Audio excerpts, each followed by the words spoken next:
We are live. Welcome, everyone, to today's story time with the creative Contessa. Today, I will be sharing with you a plethora of fascinating texts, readings, primary sources from the Middle Ages, voices of the people who lived back in the era that preceded the modern era, the 1,000 years of history that historians refer to in a most general fashion as the Middle Ages.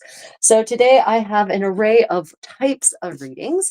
I figured I'd actually give you some read to you from the most exciting source for any medieval living historian, and that is expense accounts.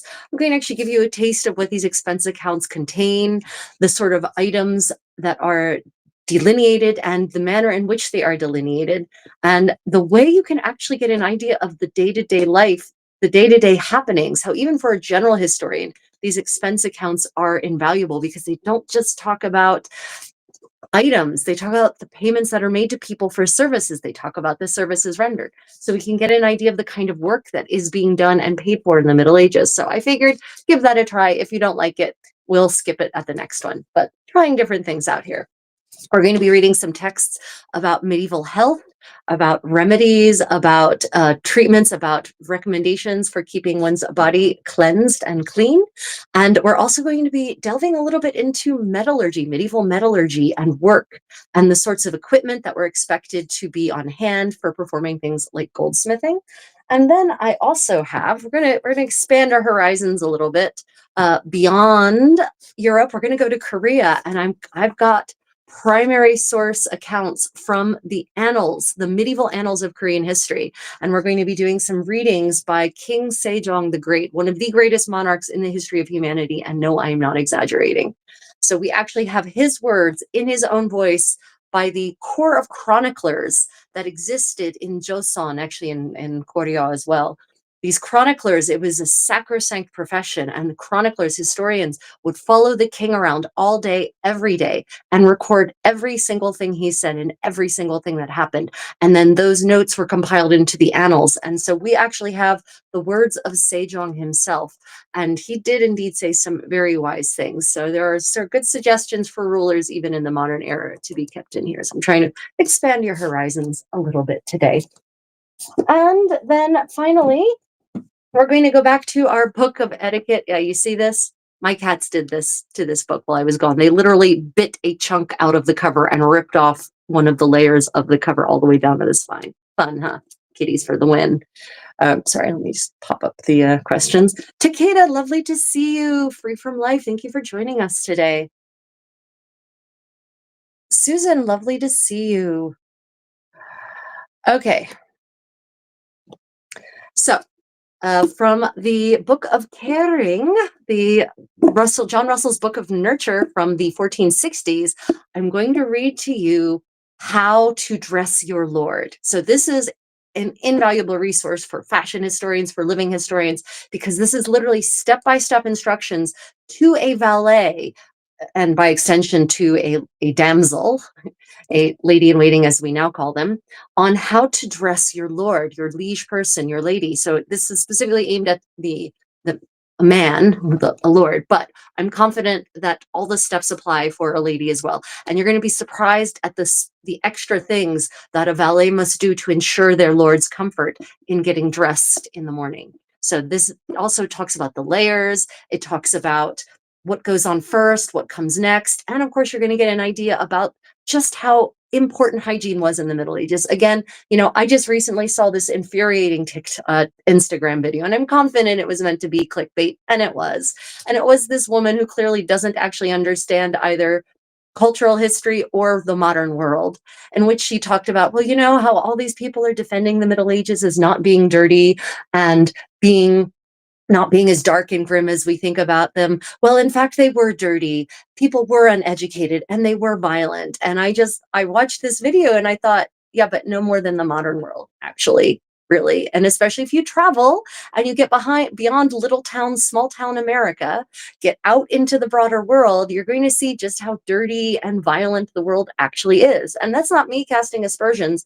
Big city America is also dirty and violent and uneducated. So, and yes, religious whack jobs abound. So it's, her accusations of the Middle Ages are maybe true, but they're no different than they are now. So relatively speaking, not really.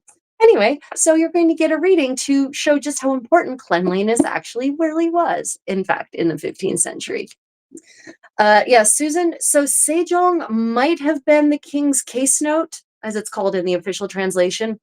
But actually, it might have also been Jongjo, who was the second Renaissance king, the second Renaissance man king of Korea in the later 18th century, the second reformer king. So it might have been Jongjo that they might have been talking about, especially in terms of time period. It lines up better with Jongjo than with Sejong. But that's just it's a fantasy anyway. It's like steampunk historical Korean fantasy. Right, so let's go ahead and get started. I'm going to actually start with the Book of Nurture. We're going to start there. So we're going to start with how to dress your Lord. And I'm going to update the English a little bit as we go along because I would like you to be able to understand it. But it is actually, the transcription actually retains the original spelling of the 15th century book. So it's a little fun. So let's go ahead and dive right in, shall we? The office of a chamberlain. The courtesy of a chamberlain is in office to be diligent. And if you hear any strange noises, it's my cats. They've woken up. They were literally all passed out here just 5 minutes ago. I started making preparations for this, and suddenly they're wrestling in exactly where I need to be sitting. And now they're just completely cracked out. So if the camera gets knocked over, it's my cats, but we'll come back to it. Okay, restarting. The office of a chamberlain. The courtesy of a chamberlain is in office to be diligent. Cleanly clad, his clothes not all to rent. Hands and face washen fair, his hand wherever of fire and candle, that he be not negligent. So don't set the castle on fire, please. To your master look ye give diligent attendance. Be courtesy, glad of cheer, and light of air in every semblance. Ever waiting to that thing that may do him plaisance. To these purporties, if thee will apply, it may you well avance. So that your sovereign have clean a shirt and brique, a petticoat, a doublet, a long coat, if he were such a. His hosen well brushed, his sockes not too seche, his shoon and slippers as brown as is the water leche. In the morrow tide, against your sovereign doth rise. Wait his linen, that it be clean, then warm it in this wise.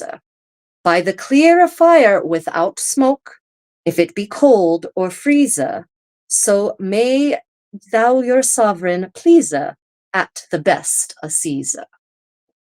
Again he riseth up, make ready your foot sheet in this manner, made graithe, and that thou not forget first, a chair afore the fire, or some other honest seat, with a cushion thereupon, and another for the feet, above the cushion and chair the said sheet overspread, so that it cover the foot cushion and chair, right as a bed. Also, comb and kerchief, look there both be had, your sovereign head to comb, or he be greatly clad. Then pray your sovereign with wordus then pray your sovereign with wordus mannerly, to come to a good fire and array him thereby, and there to sit or stand to his person pleasantly, and the ever ready to await with manners meetly. First, hold to him a petticoat above your breast and barma, his doublet then after to put in both his arma, his stomacher well y chafed to keep him from harma, His chafed like a chafing dish, heated, right? His vampus and soccus, then all day he may go warma, assuming this is winter, clearly. And the Hola himself look there no board be seena. Thereon a fair cushion, the order no man to taina. Look there be a blanket, cotton or linen, to wipe the nether enda. And ever when he clippeth, wait ready and intenda. Basin and ewer, and on your shoulder a towel, my friend. And in this wise a worship shall ye wane, where that ever thee wende. So that's section 1. That's just the preparations, right? So what we have here, it's very interesting. We've got all sorts of details here. Oh crap, I missed a whole page. I missed several pages. We'll go back. How did that happen? What on earth?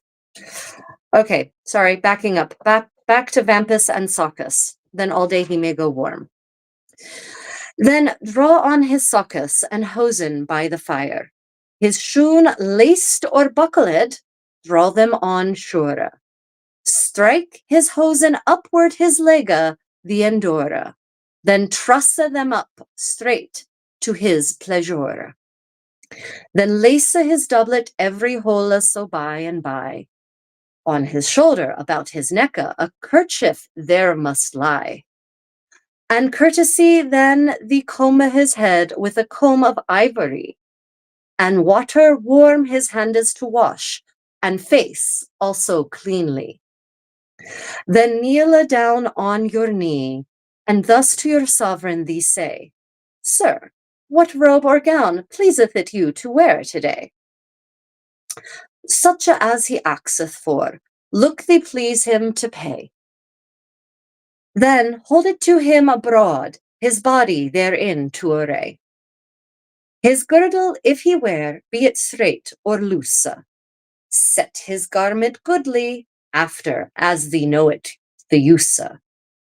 Take him hood or hat, for his head cloak or cap to use.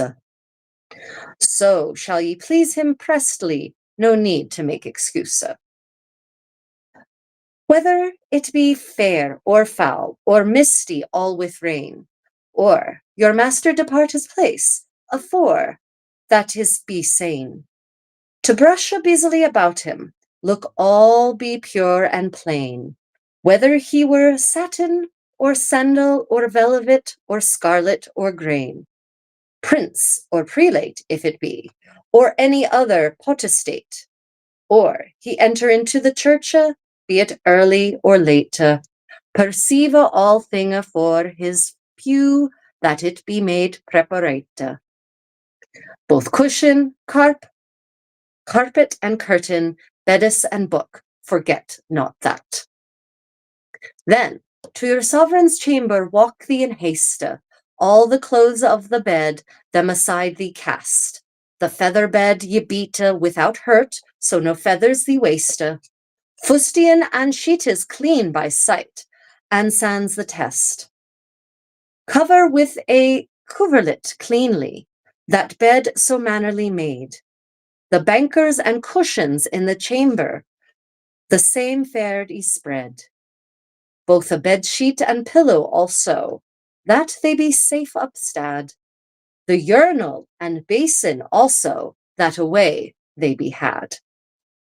See the carpetes about the bed be forth spread and laid, windowess and cupboard with carpetes and cushions splayed. So there be a good fire in the chamber conveyed, with wood and fuel ready, the fire to bet and aid. So the privy house for easement be fair, soot and clean, and that the boards thereupon be covered with cloth fair and green. And the whole himself look thereon no board be seen. Thereon a fair cushion, the order no man to taina. Look, there be a blanket, cotton or linen to wipe the nether enda, and ever, when he clapeth, wait ready and intenda.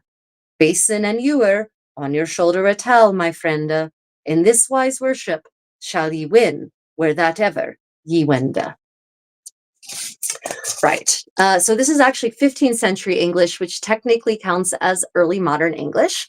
So we've just had section 1 on how to dress your lord and how to care for him. But what's interesting is this is the office of the Chamberlain, right? So this is the duty. If any of you are in the SCA and you're royalty and you have a Chamberlain, if your Chamberlain isn't doing all of this, they're failing you.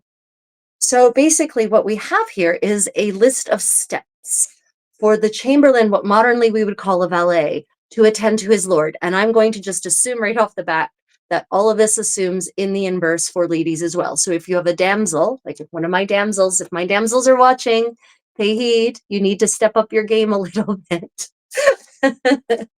Because there's more than just helping your sovereign dress.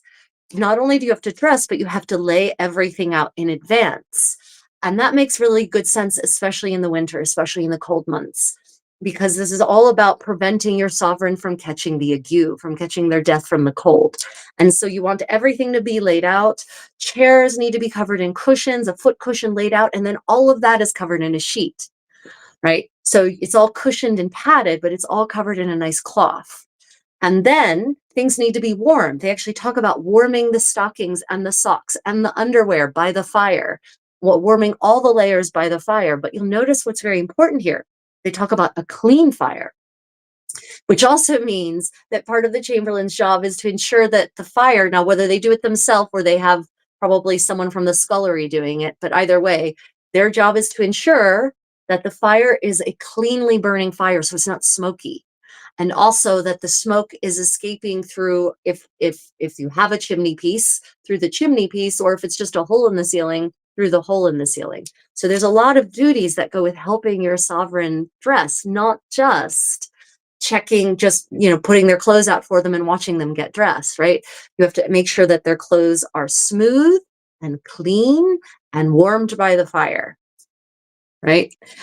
So yeah, there's a lot of different things, but also there's a list of garments here. That's really fascinating. Literally, we know what in 1460 and 1470, the era of this text, were all the layers that a man should have on, at the very least in the colder months for certain. And so I'm going to go through that list again, just a little bit more slowly this time. So that your sovereign have clean shirt and breeches, a clean shirt and breeches. A petticoat. Now, a petticoat is not what you all think of as a petticoat modernly or even later historically. We're not talking about an underskirt. Petticoat literally means little coat. And so we assume that this is some kind of vest-like thing, what we would call a vest, that's worn against the skin over the shirt, because this thing, it only makes an appearance in the northern parts of Europe. I have no evidence of a petticoat in the southern parts of Europe. And so the theory amongst fashion historians is that this is a garment to add a layer for heat, not bulk, but warmth. So probably, possibly, maybe it doesn't have sleeves. Maybe it's just something for the torso. Now, granted, it can be very hard to cleanly define some of these fashion terms without other references, for instance, a Latin English dictionary or something like that. But that's the current theory about what a petticoat is, right? And in fact, there is an entry. There's this book has footnotes. It's great. Thank God for snobby 19th century antiquarians and their lives of leisure that allowed them to do all this research for us. In the footnote for petticoat, it says, item, 1 petticoat of linen cloth without sleeves. See what I was saying? 1 petticoat of linen cloth without sleeves. So this is what leads us to believe that this is some kind of vest-like thing that laced up. No buttons. I'm confident it laced up, especially if it's in the underlayer. And then there's another entry in a, there is actually, remember I was talking about the Latin English dictionary? Shoot. Sorry, cats getting excited. Remember I was talking about the Latin English dictionary? Well, I was just casting that off, but here's an entry on a Latin English dictionary.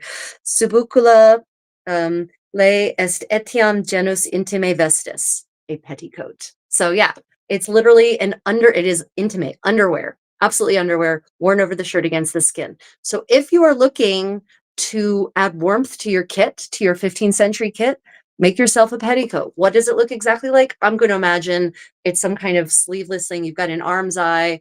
It conforms to the shape of your body, maybe even laces you in a little bit in the belly if you need it, right? And it just goes over your shirt, but then under your doublet. So nothing laces to it. It does not support hosen. It's only there to add to the warmth. So if you're looking for something like that, it should be made of linen according to two different sources from the 15th century. So yeah. Yeah, the kitties are over here. They've decided to settle down a little bit. Maybe. We'll see. I've probably just cursed myself. Prepare for the cats to get excited again. Right. So we've got clean shirt, breeches, a petticoat, and then a doublet, and then a long cotta. And the cotta in this case is another word for gown. So if you ever see in 15th century illuminations, especially the second half of the 15th century, men wearing over gowns that go all the way to the floor, and they're belted, and they usually have nice pleats and maybe, big puffy sleeves, right? That goes over top of the doublet and the petticoat. That is called a long cotta. Also gown. Usually though, it's in the inventories, it's listed as gown. But this shows you again how you can have more than one word in any era for the same garment, right? It's not necessarily that there's a closely codified vernacular or lexicon even in the 15th century for their own garments. Also, the author of this may or may not have been a tailor and may have used different words than, say, a tailor would have. Right. So we've got our clean shirt, our breeches, petticoat, doublet, long coat. If he wears such a, it says. So the implication here means that maybe he doesn't have to wear a long coat, right? And then it says his hosen well brushed, which is an interesting idea. So hosen are always made of wool. Like, we have almost no evidence of them being made of anything else. We have one extant pair of linen hosen from the 16th century, an actual extant pair. But in the inventories, hosen are almost always wool.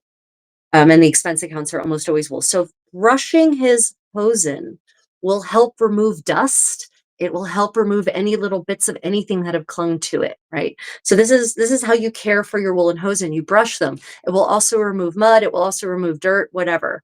So it can also, if they're napped, if they have a nap, if they're kind of a little bit fuzzy in one direction, they've got a nice silky kind of grain, then brushing them, you'll probably brush it in the direction of the nap, and that will make them lay nice and smoothly, right?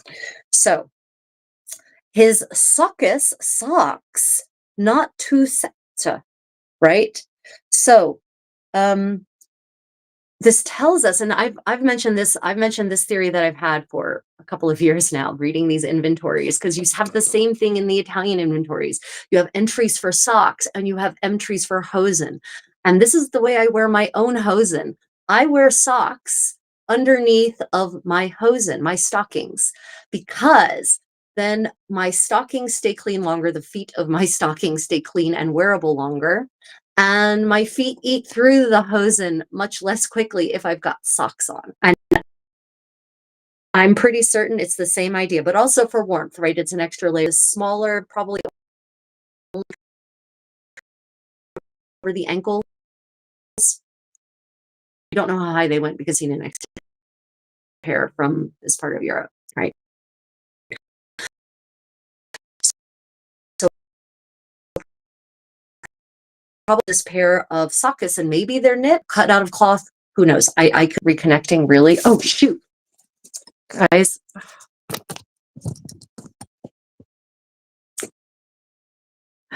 Sorry, everyone. I somehow forgot to connect the Ethernet cable to the phone. Back here, we have crappy reception, as some of you know. So I have now connected us, hardwired us in to the internet. So hopefully we won't have any connectivity issues.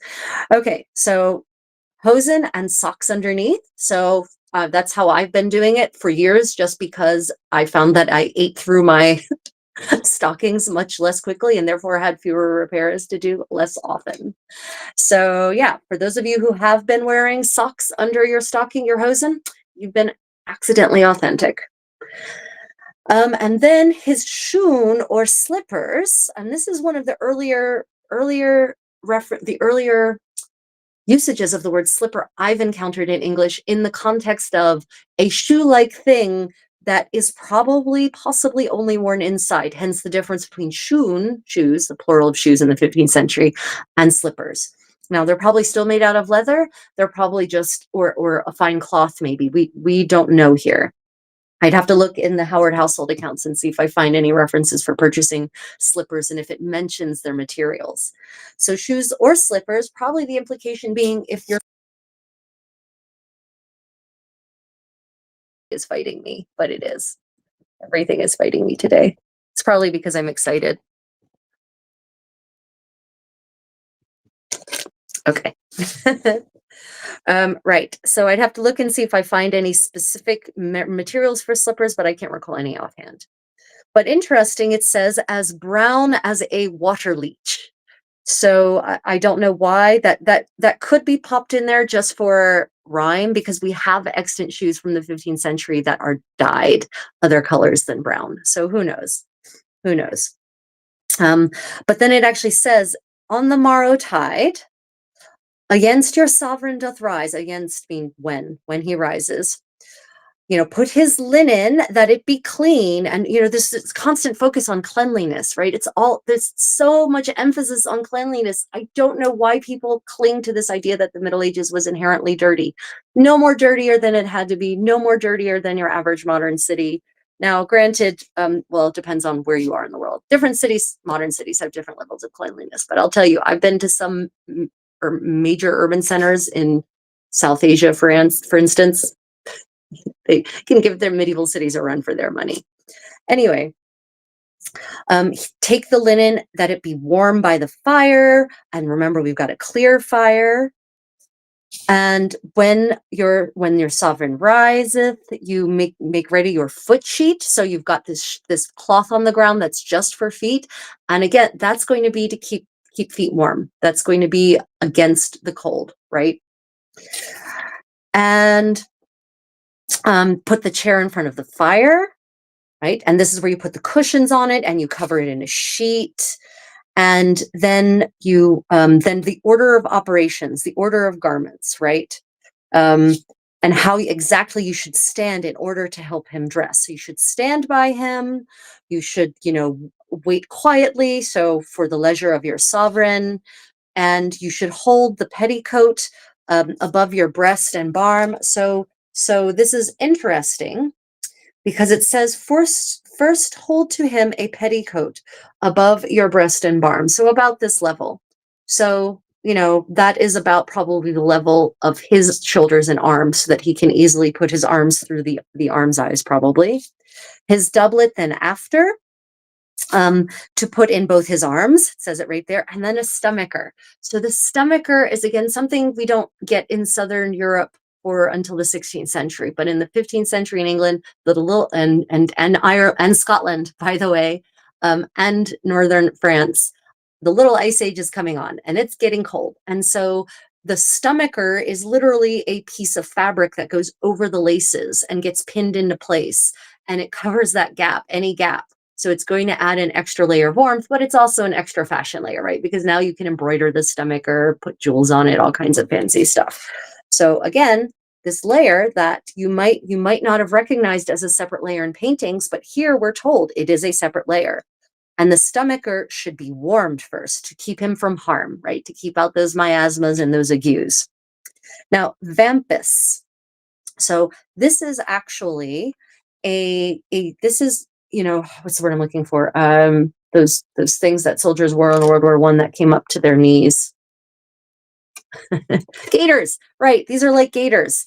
So this is kind of like a gaiter. So it's almost like leg warmers from the 80s. You all remember those, or those of you who maybe considered the 80s as some kind of historical era? Yeah.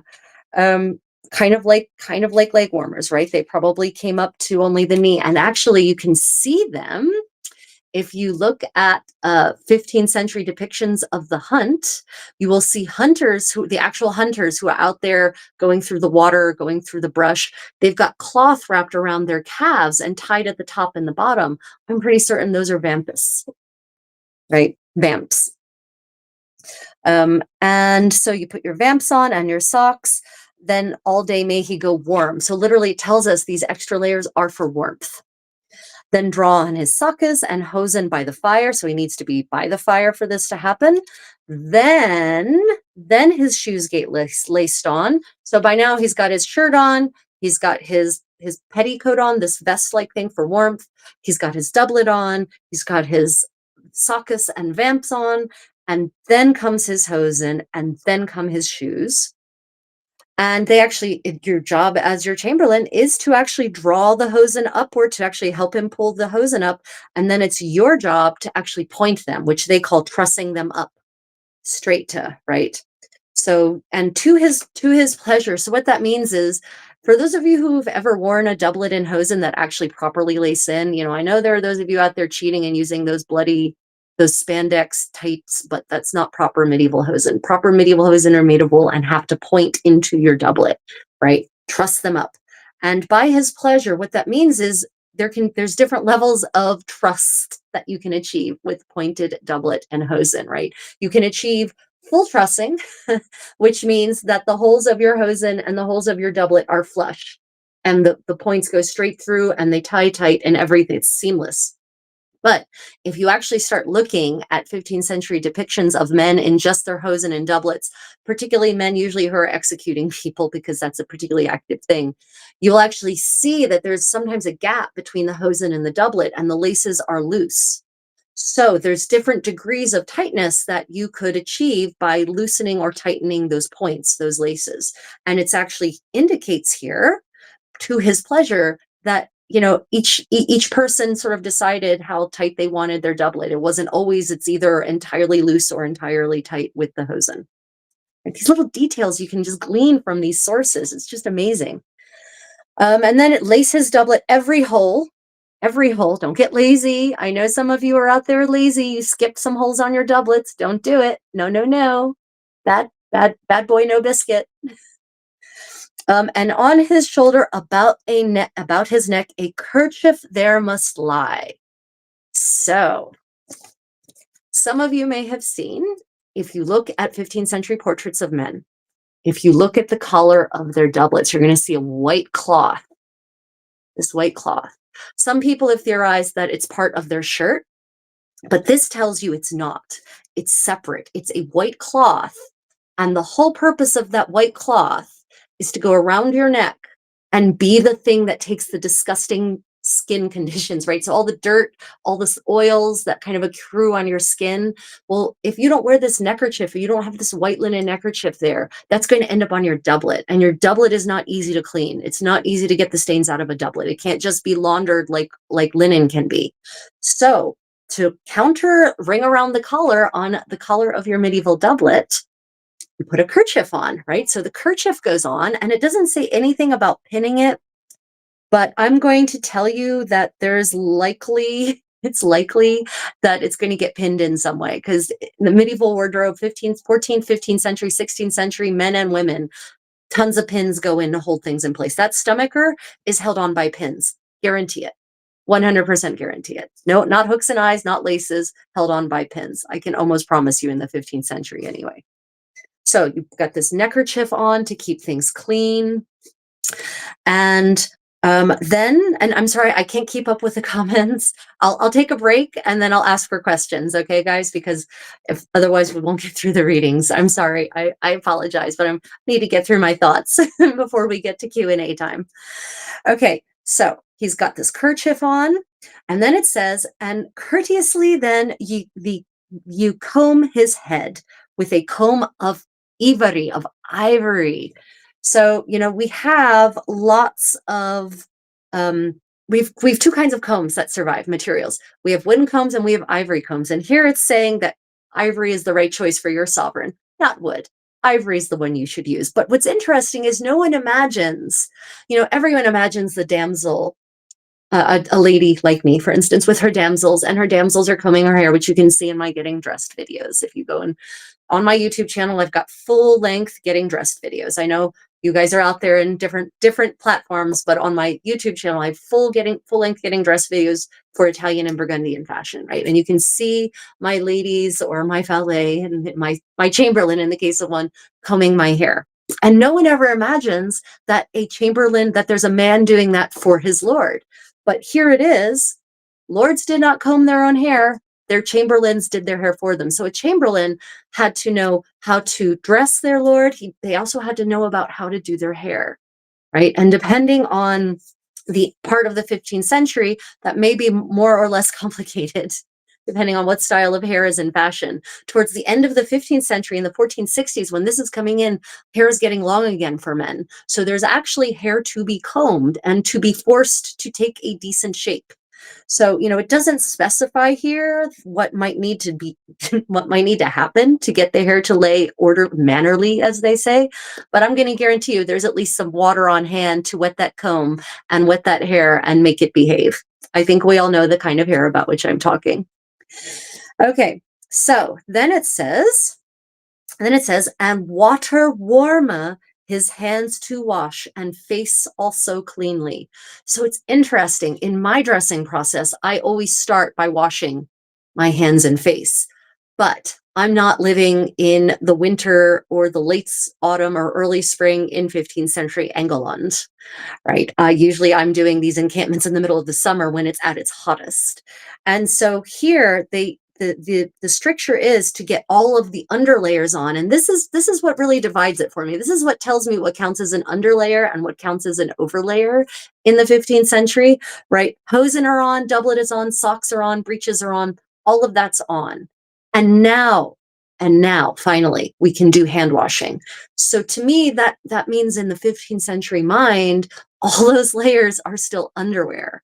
And you can still do things like wash yourself in them or while wearing them, right? Because now that the sovereign is warm and will not catch their death, literally, as the medieval people thought, now they can wash their hands and their face. Again, so important, this level of cleanliness, right? We talk about the clean all throughout, clean sheets, clean fire, right? Everything needs to be clean and orderly, not the rough and tumble medieval world that everyone thinks it was. It just wasn't. So many rules here to follow, right? More rules and more etiquette in the 15th century than the average Westerner abides by now. I can almost guarantee you. No, I can guarantee you, not almost, I can guarantee you. Okay, so then you should kneel down on your knee as the chamberlain, and then while kneeling, damsels, if you're out there, take note, you should kneel to your lady, and you should say, "Sir, lady, what robe or gown pleaseth it you to wear today?" So this is the overlayer, right? And the implication here is that there should be something that comes over the doublet, right? The doublet is not enough. But for the ladies, the implication would be the kirtle. The kirtle is the female moral equivalent of the doublet, right? That should be what should you put on now? Because you're planning to leave these chambers, so you're going to put on something else. All of you reenactors out there who wear just your doublet and hosen, naughty. Unless you're training, like actively training sword fighting or martial arts of some kind, or you're executing someone, as apparently all executioners are shown wearing just hosen and doublet, you need to put something else on, my friend. Okay, so such as he asketh. So those of you who make fun of people who say, "I need to ask you a question," guess what? In the 15th century, they were asking questions. Oh, mind blown. So if you all are modern English pronunciation snobs, you might want to step back a notch. Yeah, maybe learn something about the history of the English language. And he axeth for, look thee please him to pay. Then hold to him abroad his body therein to array. So hold him abroad. So hold him, by the way, him is also the object, the accusative object for it in 15th century English. Confusing much? Yes, it is. Anyway, so take the robe and hold it open, hold it abroad, hold it open so that he can easily put it on his body. And then a girdle, which is a belt, right? Be it straight or loose. So again, those visuals you see of people, men who sometimes have belts on their waist, that would be straight, like tight, right? Or loose is down by the hips, or maybe it's slung across the body. This indicates that look that we see in art is in fact real, right? This is how you can confer. This is how you can corroborate whether what you see in art is actually real or fantastical, because of course medieval artists were imaginative too. But when you have it in a very, very down to earth text like this, that is literally a manual for how to get dressed, then you know for certain that, yeah, okay, so the belt is depicted as being worn loosely. It's not just Alexander the Great who wore it that way. Apparently, so did your lords. The lords of England did. And then they talk about the weather, and they talk about deciding actually whether, based on the weather, whether he should wear satin or sandal or velvet or scarlet or grain. So scarlet is that we talked about scarlet in one of my recent, several of my recent medieval sewing parties, right? Scarlet is this really fine wool, super fine wool. And it's what we would call Melton or doeskin, right? It's like the satin of the wool world, even though bit of misnomer, because you can weave wool in a satin weave, but in terms of the qualities of the fabric, it's silky, it's smooth, and it has a sheen to it, right? So that's what scarlet is. Scarlet is not a color yet in the 15th century. It's a kind of wool. And so, scarlet that they categorize here with satin and sendal. Sendal is another kind of silk. Velvet, which would also have been made of silk. Scarlet, this wool, is labeled in amongst them, and grain is red, is fabric that's in that amazing Kermes red, right? So scarlet was considered a luxury fabric. So this kind of tells you the company in which scarlet was kept in the minds of a 15th century person. It's a luxury fabric. So, most medieval or most modern people think, oh, wool, right? That's not a luxury fabric.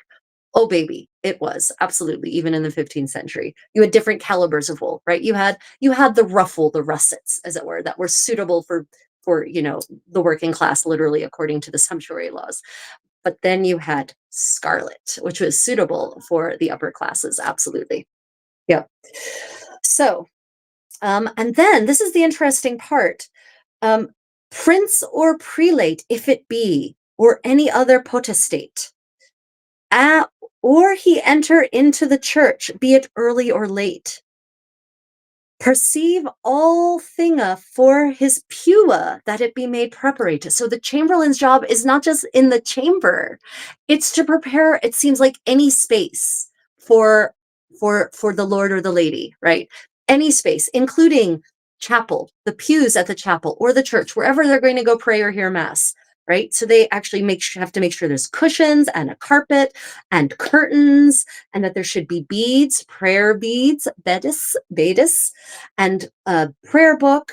Make sure that they're all there and ready for the sovereign. So, everyone in the medieval living history world, often people ask me, or ask each other, we ask ourselves, well, how did they carry things around? The lords and ladies didn't. They had chamberlains for that. They had people for that. It was the chamberlain's job to have a basket full of crap. I say that with the most respect, crap, and carry it to the church to have everything all set up nicely for them to be able to hear mass and pray in a comfortable fashion, right? That is not the job. Noble people were not carrying their own stuff around, unless it was part of their bling, right? Drip, I think I heard it recently. I saw it called in the comments there, right? Then they didn't. That was the chamberlain's job.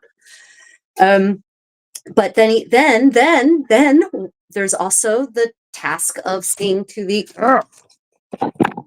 Suddenly, this tripod has decided it's not playing anymore. Sorry about that.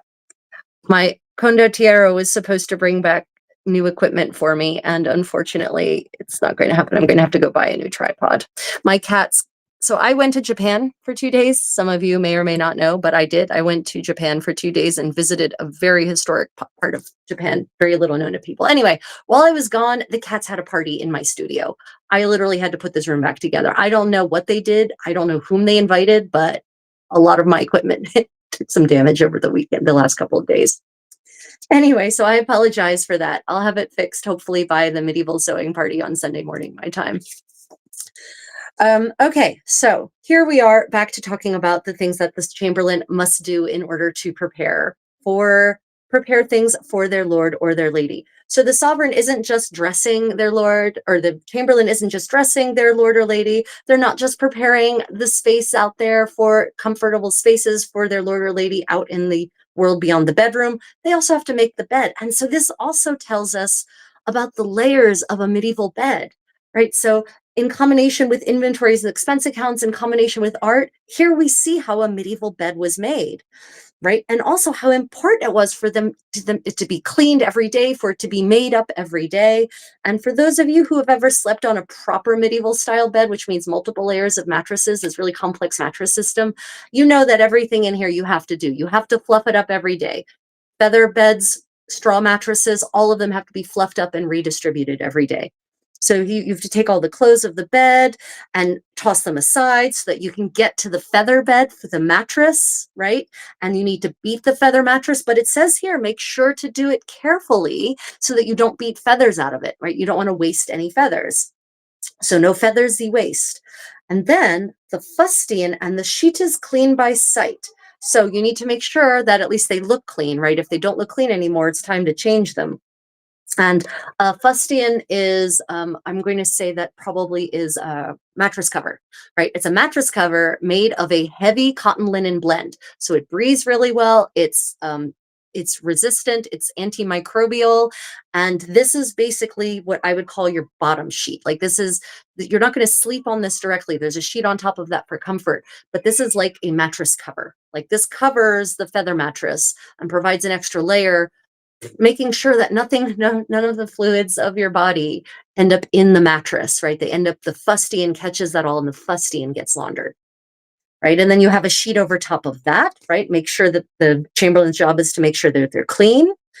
And then once that's all done, then you cover it with a coverlet, again, cleanly, that the bed is mannerly made, right? So that everything is nice and neat. And then he talks about bankers and cushions. Bankers are, by the way, cushions that are specifically made for benches. That's a banker. And also banker can also refer to, excuse me, no, cushions are the cushions. Bankers are cloths, are pretty cloths that go on benches. You know, now we have upholstery, right? We attach upholstery to the furniture. In the Middle Ages, they didn't attach it, they draped it. So a banker is really nice cloth coverings that are made, sewn to fit over the benches very nicely and neatly, right? So bankers and cushions, make sure that they're distributed across the chamber because, you know, probably the night before, the Lord, your sovereign probably had some of his best buddies in his private chambers for a drinking party. And they probably gambled and they maybe danced and, you know, maybe even some of the ladies of the court, who knows? And probably things are a mess. And so it's your job to put it back to rights. Looking at you, damsels of mine, who might be watching this. Okay, and then we have details of like the the bodily functions, right? So here we talk about, make sure that you take the urinal and the basin, that they away be had, right? Remove them and no doubt clean them, even though it doesn't say it. I'm pretty certain that should be taken as read, because actually any urine in that bowl can be sold to any number of craftsmen to be used for their craft. Dyers, tanners, wool, in the wool industry, urine is heavily used. So you would not, anyone who talks about throwing urine out the window of someone, you know, into the streets, wow, that's a waste of valuable product. That is, urine is literally the Swiss Army knife chemical of the Middle Ages. It was used for so many things that I don't think people were just throwing it in the streets because that would be wasteful. Whether or not they cared about the cleanliness, although we can see cleanliness was important, you don't throw away a material that you can use for really important parts of your economy. Right, okay. And then the carpetus about the bed be forth spread and laid. So carpets, you know, put them around the bed so that they're spread out. And you're asking yourself, well, how often do you have to replace, you know, what's happening to the carpet that they need to put them out again? Well, see my comment about party the night before with some of your close companions. Bedchambers were often, by the 15th century, the bedchambers of the nobility were often large enough that they provided a private space for revelry for just the most intimate retainers and companions. And we know this from chronicles that talk about this, right? So that is why I'm going to expect that the night before there was a party and they danced, even if it's just, a couple of people up there dancing on the floor, and they had the carpets, they moved the carpets out to make room for the dancing. That's my interpretation of this. If you know something different, let me know. If you know oh, well, no, they've rolled up the carpets every night because of, well, I don't know. It could also be because there's a step that's been left out here. For instance, they needed to sweep the floor, and they need to move the carpets to do that. But that's not mentioned. They only mention putting them back out again. So I just feel like I feel like I'm reading the signs of a party the night before when I'm reading these instructions. And why would I know that? Because I am this person. I have, you know, day starts off with my bedchamber all neat, my 15th century bedchamber all neat and tidy, and then come the next morning, somehow it's just not again. And if I think about what actually happened, there was some fun and revelry involved, and dancing and drinking and gambling in my pavilion that resulted in things not being so neat and orderly anymore. Yeah. And then it says the windows and cupboard with carpetus and cushion splayed. So the windows have window seats, right? And so you're going to put cushions on those stone window seats, and you want to make sure they're cushioned.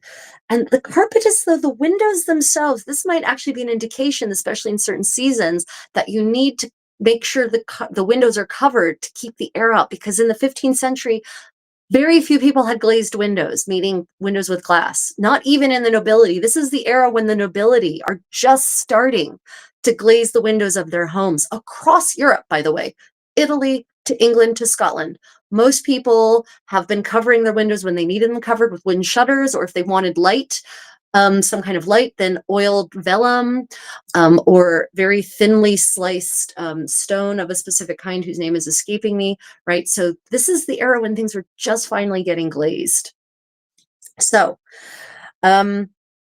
this might be an indication that this particular Chamberlain isn't expecting the windows to be glazed. He's expecting to have to cover them with carpetes, some kind of, maybe even could be even a tapestry like this, in order to keep the warm air in and the cold air out. Yeah. So the privy house, it talks about the privy house. So by the way, privy house, 15th century word for toilet, for those of you looking for 15th century words to make your 15th century, your medieval experience when you're at medieval events more immersive. Privy house talks about how to set up the garderobe, the toilet, right? There's actually a separate room for this.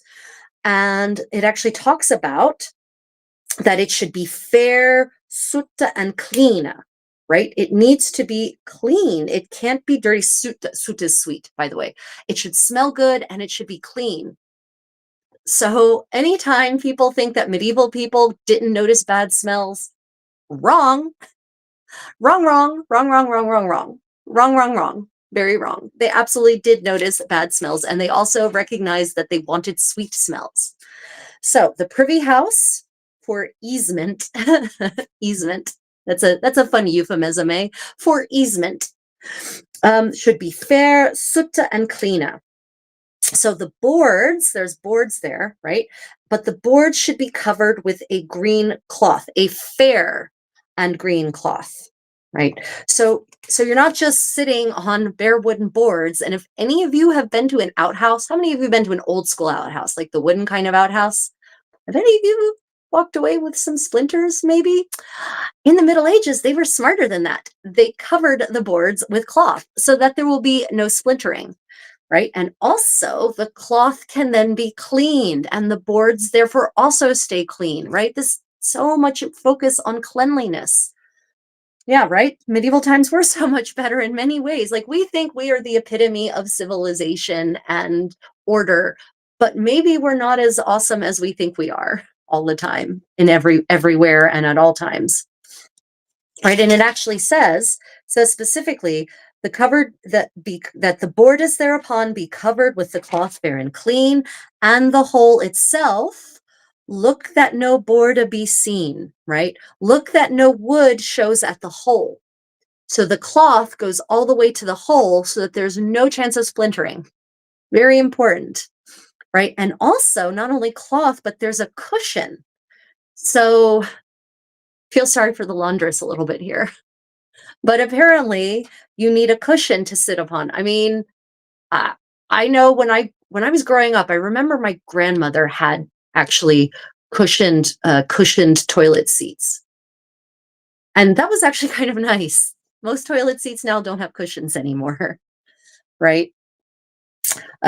So, and then it talks about cleanliness. So everyone says, "Oh my God, what did people do before toilet paper? Oh my God." Well, okay, people, ladies and gentlemen, before we had all these disposable items polluting our environment, people reused things, which means that people washed them and then reused them. And the same thing here is it actually specifies what people were using to wipe their nether enda, as it's charmingly called in 15th century English. Cloth, cotton, or linen. Cotton or linen cloth specified here to wipe the nether enda. And when your lord, of course, obviously the Chamberlain is escorting the Lord. Damsels, I hope you're listening. Chamberlain, when you're escorting the Lord to the Privy House for their easement, you should be ready there with a basin and a ewer. A basin is a bowl, right? The ewer is what we would call a pitcher. It's called a ewer, specifically usually for pouring water. And on your shoulder, you should have a towel, right? And so that's for washing their hands. So even in the Middle Ages, they understood better than a lot of people do these days the importance of washing your hands after using the privy, after taking your easement. Right here it is. Your chamberlain should be waiting there with a basin and a ewer and a towel so that you can wash your hands. Mind blown, right?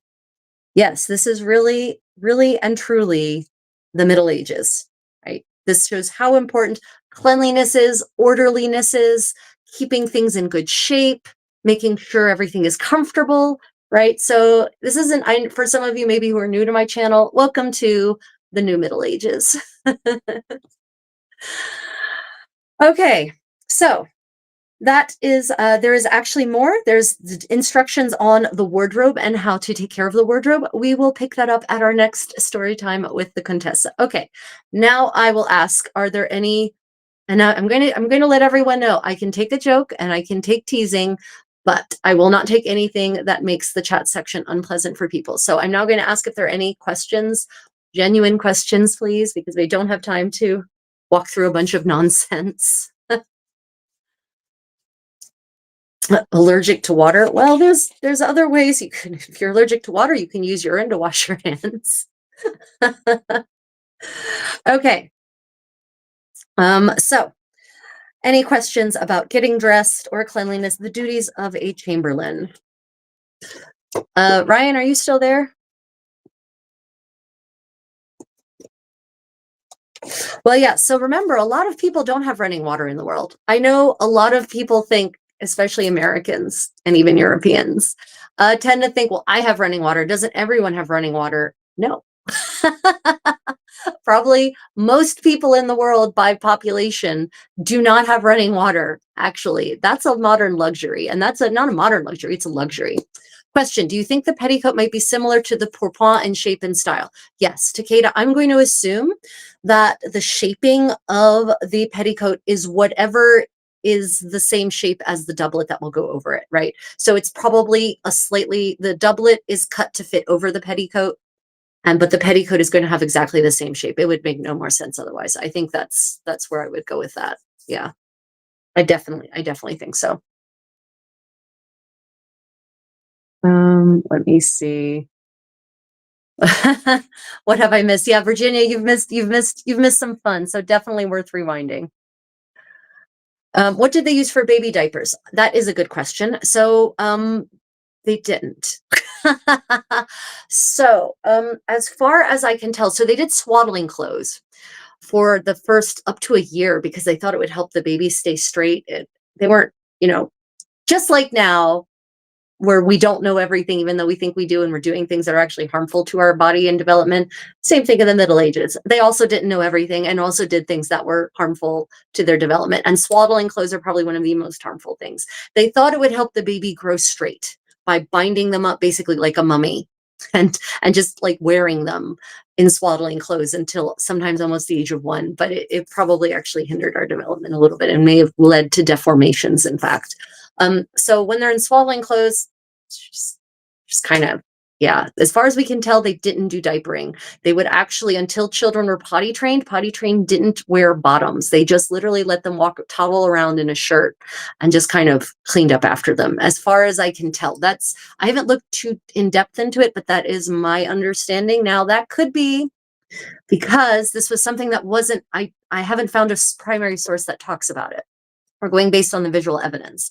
So just like this book of caring was not always known to historians, to people like us, to people like me, living historians, I might yet find a source that actually delves into that. And I haven't done extensive research into medieval baby care. So if any of you in the chat have actually done proper research into medieval baby care and have found evidence of diapering, let me know. If they did diaper, I'm going to assume it's going to be linen cotton blend, probably. Linen is great because it's antimicrobial. It whisks the moisture away and it's very launderable. And it does soften, right? People think linen is scratchy. That's just because modern linen is usually treated to be like suits and starched and whatnot. Yeah, but this is definitely in this era. I'm pretty certain it would probably be linen or a linen cotton blend, something like that, probably, if they were diapering.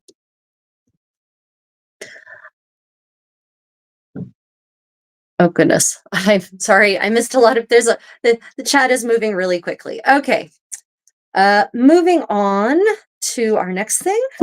I would like to take a moment to thank my patrons and my channel members for going the extra step and supporting my work into medieval living history, medieval material culture, and bringing it to life, recreating the beautiful aspects of the past. I'd like to thank you all for financially supporting me in these endeavors.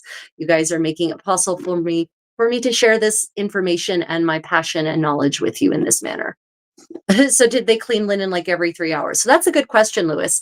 No, there were professional laundresses. There were professional lavandières, as they were called in 15th century English. They literally were experts in the field, and they knew how to get every kind of stain out. They knew how to get every kind of smell out. They knew how to handle and process the linens. They knew how to dry them. They had it was a real profession and it was really hard work, but this literally one of the most common entries in any set of household accounts from Northern Europe anyway are laundry bills. They're constantly sending things for laundering, constantly. So yes, you joke, were linens being laundered every 3 hours? Well, actually on average, probably as a society, from a societal level, but a big household like the kind of household being covered here, yeah, laundry is being done every day, but you're paying professionals to do it, right? There's no machine. So there's literally women who are down by the riverside with cauldrons of water boiling over a fire, and they're boiling the crap out of the linen or the linen cotton blend, and they're using urine to help get the stains out because urine ferments into ammonia, which will get stains out and will bleach your fabric. And then they're laying it out, they're laying it to dry over racks, and then once it's dry, they're putting it on grass meadows because the oxygen released from the grass during photosynthesis will help bleach your linens, and the UV, if you're lucky enough to have UV, it's a sunny day, the UV coming down from above will bleach it from above, and you get this beautiful symbiotic effect to bleach your linens, right? So yeah, laundry really done quite a lot, more than we do laundry, probably. This is not a cult, this is medieval living history. I clearly forgot to when I set this up, I completely forgot to limit the access to the chat, but that's on me. Okay, so let's move on to something a little bit different, but related. Let us talk about medical care in the Middle Ages. And this one is probably going to scare you all a little bit. So, I do often talk about, in the Middle Ages, I think in many ways we were more advanced than we are now. Medicine is maybe not one of them entirely. And it's not that medicine, see, medicine wasn't based on superstition, it was based on science, but the science was the four humors.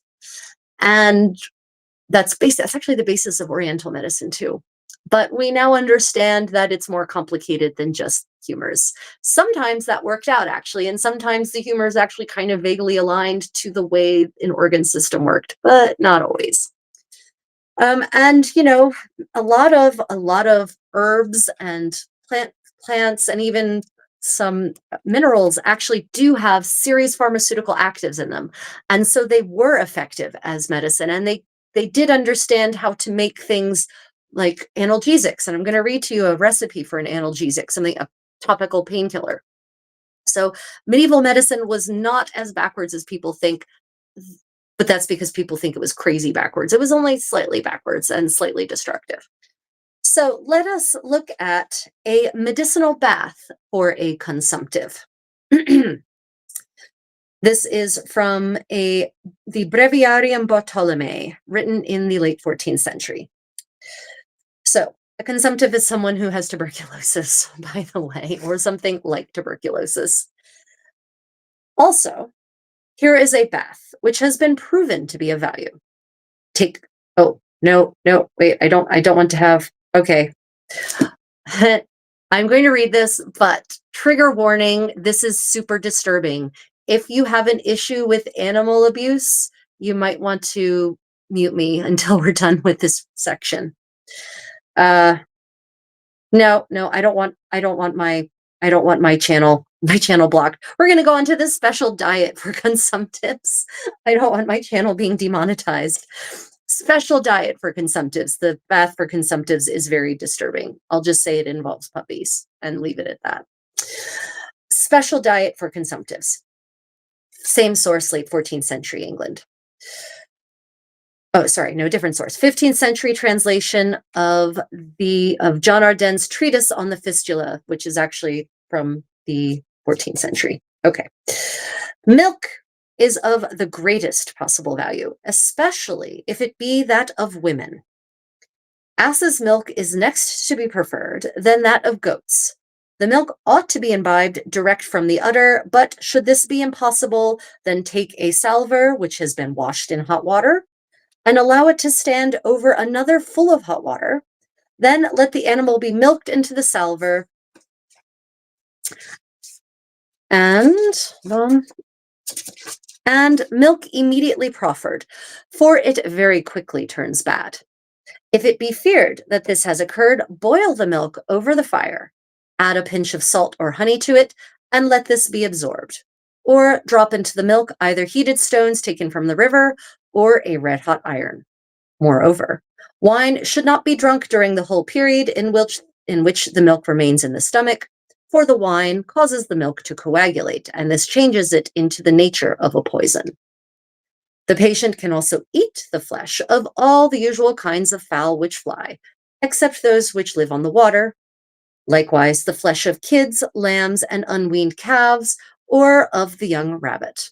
Also, the extremities of animals, such as the feet and legs of little pigs, hens and their chicks, and the flesh of a year-old lamb. And of all of these, only a little should be taken, but rarely, except in the case of flying fowl. And even this should be taken only in such quantities as to be digestible.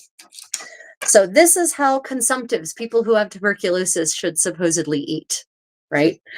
Ryan, if you're out there, could you please set the chat to subscribers only, and they must have been subscribed for quite a while. If you're out there and you have access to your laptop, otherwise we're just gonna have to go with it. Okay, so what's interesting about this is so many things. I don't know if you all are picking up on this, but it actually says for consumptives, for people who have tuberculosis or tuberculian diseases, milk is the best thing you can take for it, which is like the last thing you should be really drinking if you have some kind of lung complaint. And it actually suggests that you should have mother's milk is the best.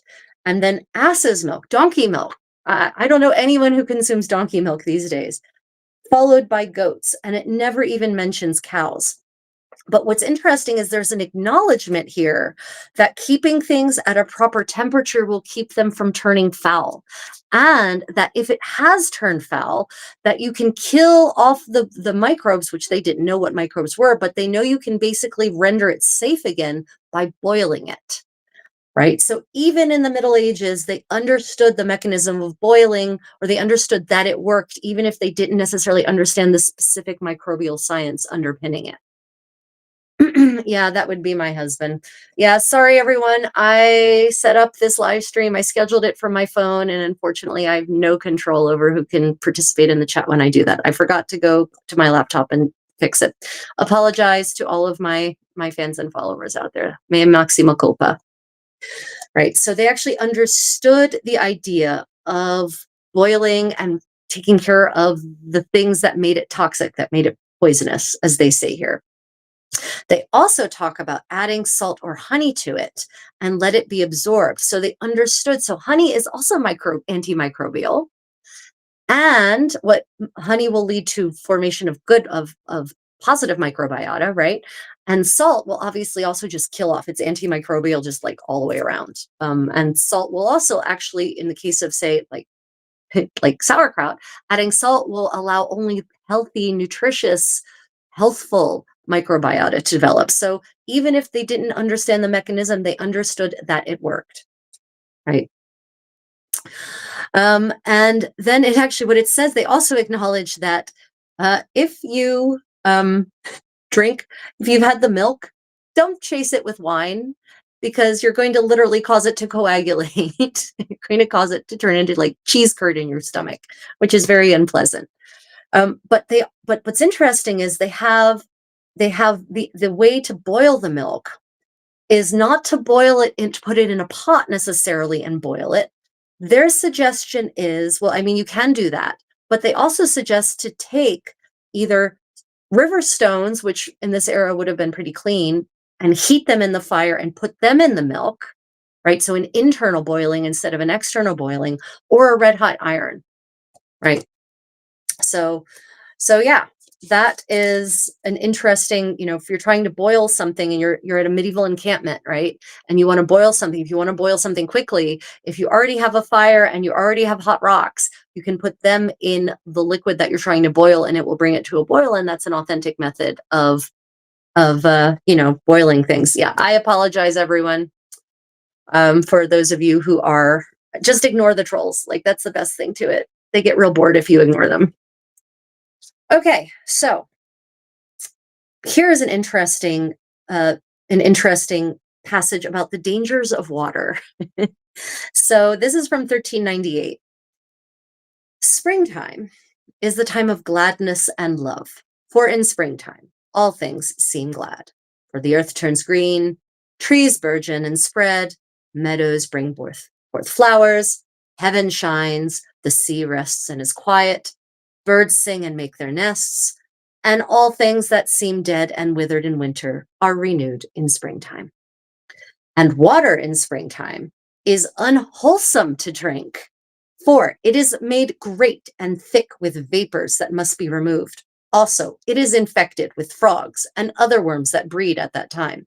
And therefore, if it be needful to drink water at that time, Constantine counsels to seethe it first, to boil it first, that it may be cleansed and purged by boiling. So again, I understood even in 1398 that boiling your water would cleanse it of the foul things that grow in water, right? So yeah, even in the 15th century, they understood about that. Now, this is a passage I picked specifically for you, Takeda. This is about a goldsmithery and the equipment that a goldsmith should have. The goldsmith should have a furnace with a hole at the top so that smoke can get out by all exits. One hand should operate the bellows with a light pressure and the greatest diligence, so that the air inside the bellows, being pressed through the tubes, may blow up the coals, and that the constant spread of it may feed the fire. Let there be an anvil of extreme hardness on which iron and gold may be softened, and may take the required form. They can be stretched and pulled with tongs and the hammer. There should be a hammer also for making gold leaf, as well as sheets of silver, tin, brass, iron, or copper.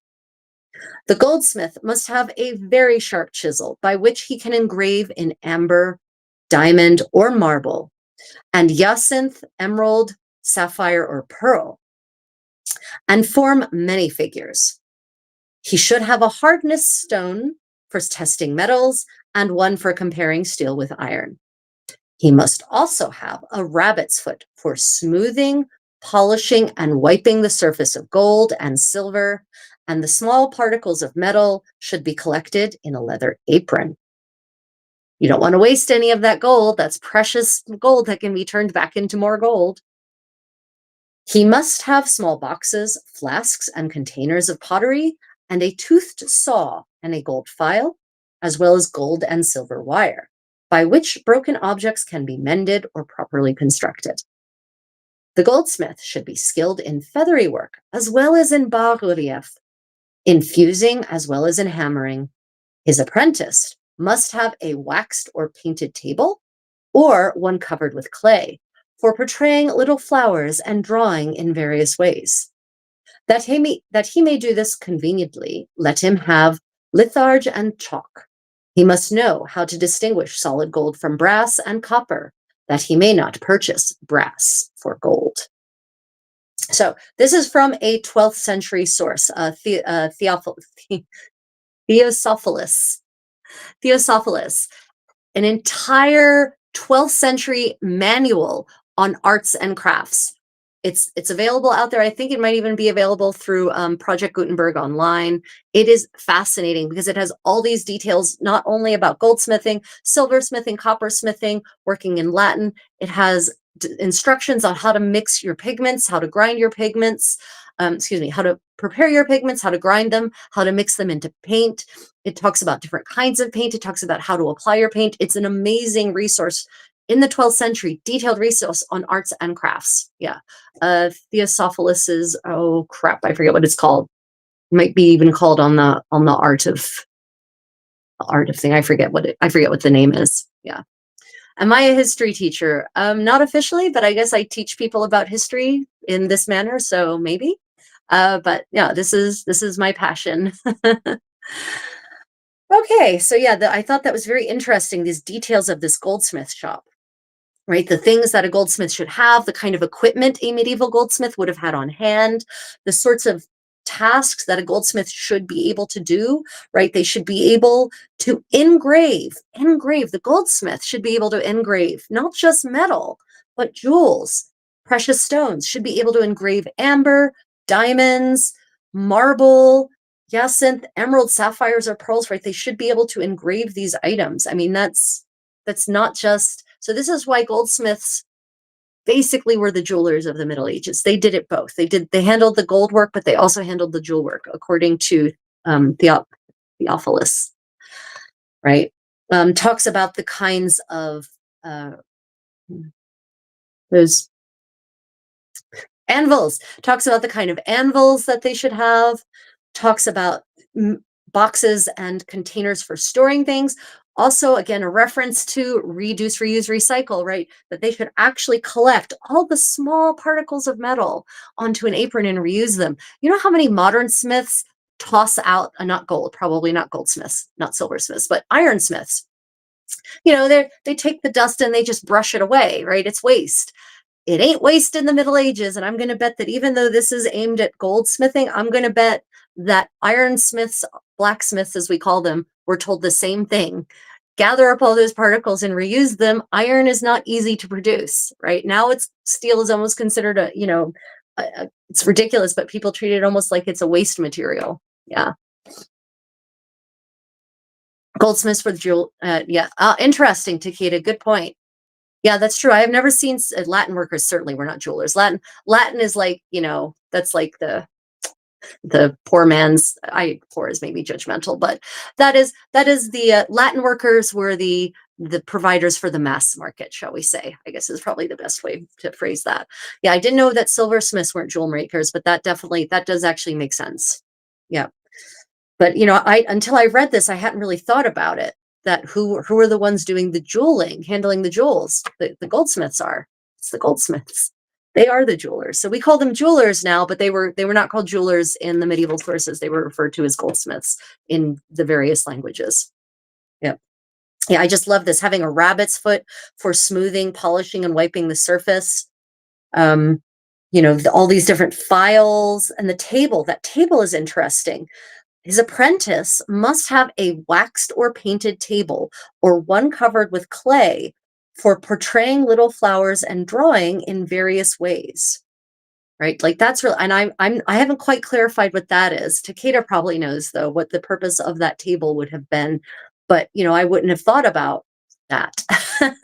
And here it is laid out very, very clearly here in this section. And just so you know, I'm reading from this is definitely a book corner recommendation I've given many times. Everyone a Witness, the Plantagenet Age. Highly recommended. Highly recommended. You can get these used pretty cheaply on AbeBooks. Biblio, trying to think, Goodreads, maybe you might be able to find different vendors through Goodreads for it. The particular exception I can think of is in France, there were jewel setters. Oh, interesting. I wonder, do you know what the French name for that is? I wonder if it's listed in the book of professions, Le Livre des Métiers. Yeah, so everyone a Witness, the Plantagenet Age. Highly recommended.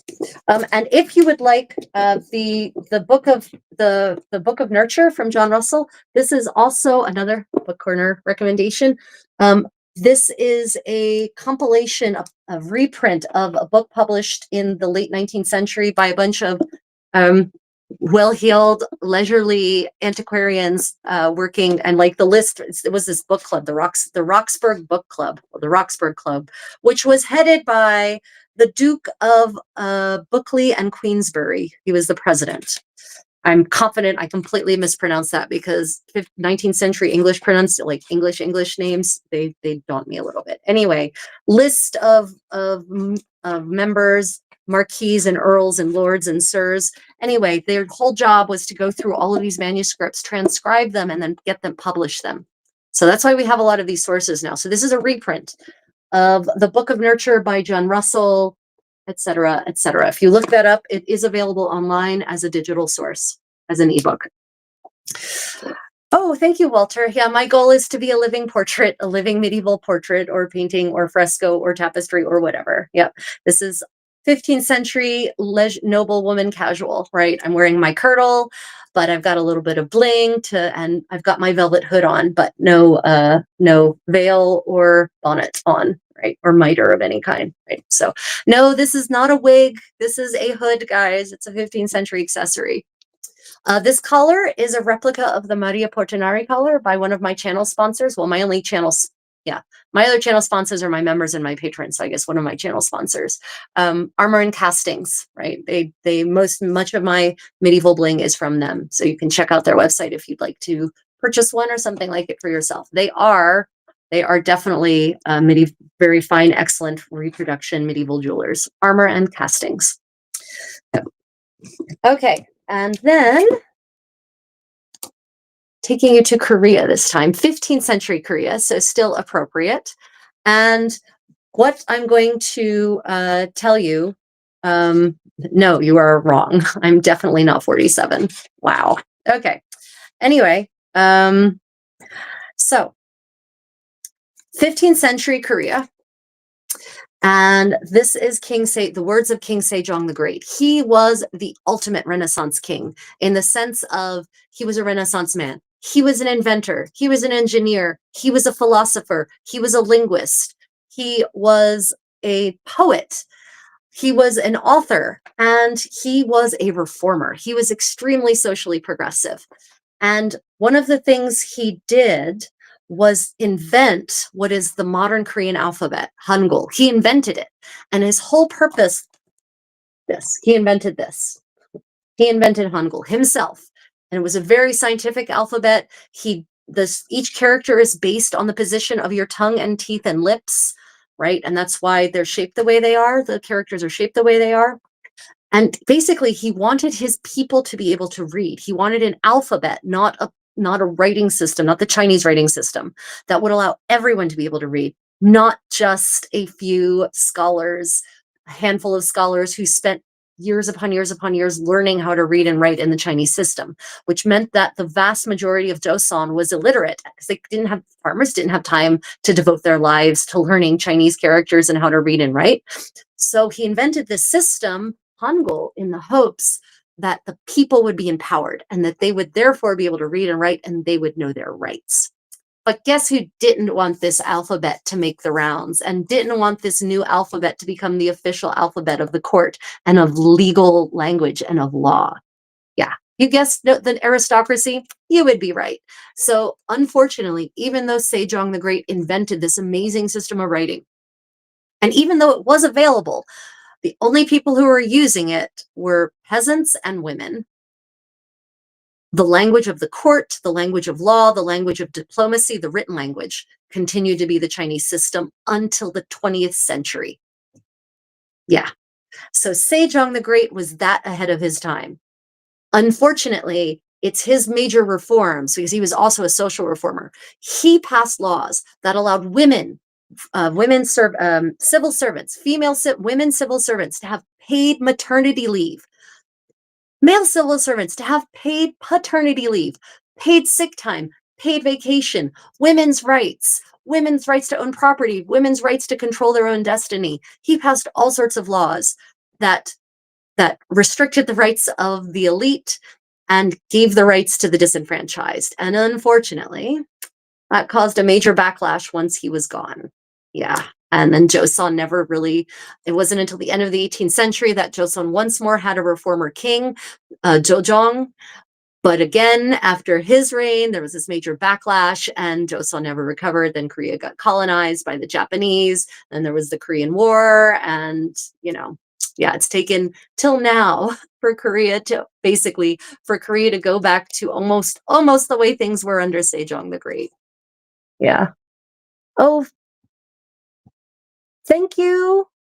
Thank you for that. That was really lovely of you. Am I a wizard? No, although some people think I have. Okay, some people think I am, and some people think I'm something else quite different. Okay, so let's go ahead and hear some of the wise words of Se Jong the Great. So for those of you who missed this, these are from the Annals of Korean History. Primary source. Historians followed Se Jong around, all the kings, kings of Joseon. The historian corps was sacrosanct. They were untouchable. And they recorded history. They wrote down everything the king said and did every day. And then that all got compiled into the historical annals. Right? So this is dated to the 5th of February, the third year of Se Jong's reign. And I'm sorry, I forgot to look up when exactly he reigned from, but mid-15th century-ish, right? By royal order, Se Jong says, the continuous flooding and drought of recent times have led to successive years of bad harvests. This last year has been particularly severe, and the lives of the people have become wretched. The governor and the chief administrator of each province must provide relief for all, giving priority to the sick and the disabled. In due course, an official from the central government will tour and inspect the various districts. If it is discovered that there is one person who has died from starvation in the residential district of any province, the official responsible for that province will be convicted of a felony. So that's revolutionary, right? In the 15th century, to care about the people, to care about them enough to provide them with the means to not starve, to actually set up an office to inspect and make sure that it's happening, and then to actually punish the officials. They're aristocrats, by the way, who have committed the felony, who've committed the crime against the people. Just one death from starvation, and that's all it took. Right? So, 3rd of July, the 5th year. The common people are the foundation of any country. It is only when this foundation is strong that a country may be stable and prosperous. Oh, that hasn't aged well, has it? Americans, doesn't seem like that's the way things run, does it? But even in the 15th century, Se Jong, king of Joseon, knew that it's the common people who are the foundation of the country, not the elite. So, 20th of June, the 7th year. The courtiers and officials will keep in mind the hardships of the people and endeavor to point out every one of my faults, as well as errors and oversights in my ordinances and commands, so that I may fear heavens and have the utmost regard for the well-being of the people. That's King Se Jong talking about himself. He is ordering his courtiers and officials to admonish him if he is doing things that do not address the needs of the people. Now, granted, his focus there is on the well-being of the people, not the courtiers. And honestly, it's unlikely that courtiers and officials are going to have the good of the people in mind. They're going to have their own good in mind. So maybe the king shouldn't listen too closely to them, depending on what they say. First year of July, the 7th year, the king said, "The drought is too severe. There has been a shower, but it has merely filled the air with fog and dust. As this climate is abnormal, I will go out today to learn how the rice farmers have fared." Whenever the king saw a rice field in poor condition, he would stop his horse and ask the farmer for the reason. When he returned later without having taken his midday meal, having thoroughly examined the fields outside the west gate, he said to the courtiers, "I was informed that the rice farming this year has been reasonably good, but when I saw the fields today, the situation was so bad that it brought tears to my eyes. How dry are Yongsoyok and Hongjaewon, the areas I view today, compared to the rest of the country?" So there's something ominous there in what the king said. So the king, first off, he went out there on horseback and spent the whole day riding around examining the fields himself. He doesn't trust his officials, and probably he shouldn't, because, as he says, I was informed that the rice farming this year has been reasonably good. But what he found out there was not reasonably good in the least, right? He found rice fields in poor condition. And, which means, by the way, rice fields need lots of water, lots and lots and lots. By the rice paddies, they need a lot of water. If it's a drought, the rice is going to fail. And, rice was and is the back of Asia. So if the rice harvest fails, it's going to get real ugly. Right. So this king, Se Jong, cared so much that he actually went out amongst the people to see things for himself, because he was wise. He knew that his courtiers and officials are probably on the take and probably not actually interested in doing what's best for them. Because here's what the aristocracy wanted.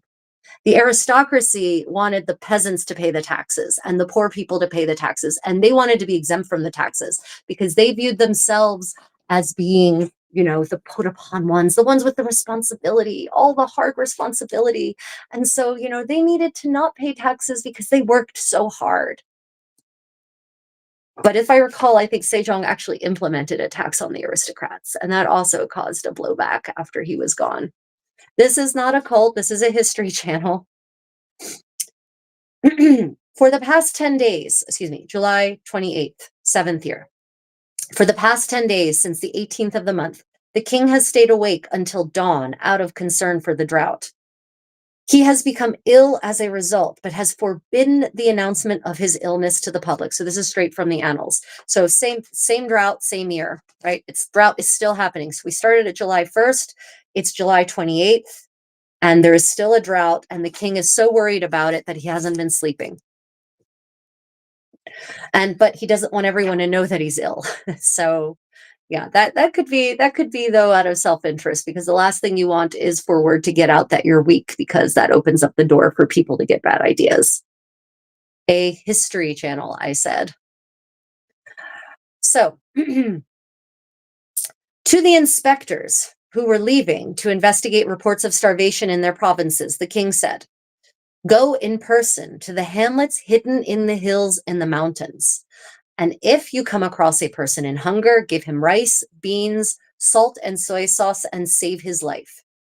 If a local governor has hidden anyone who has died or suffered from malnutrition, you must punish him according to the disciplinary laws.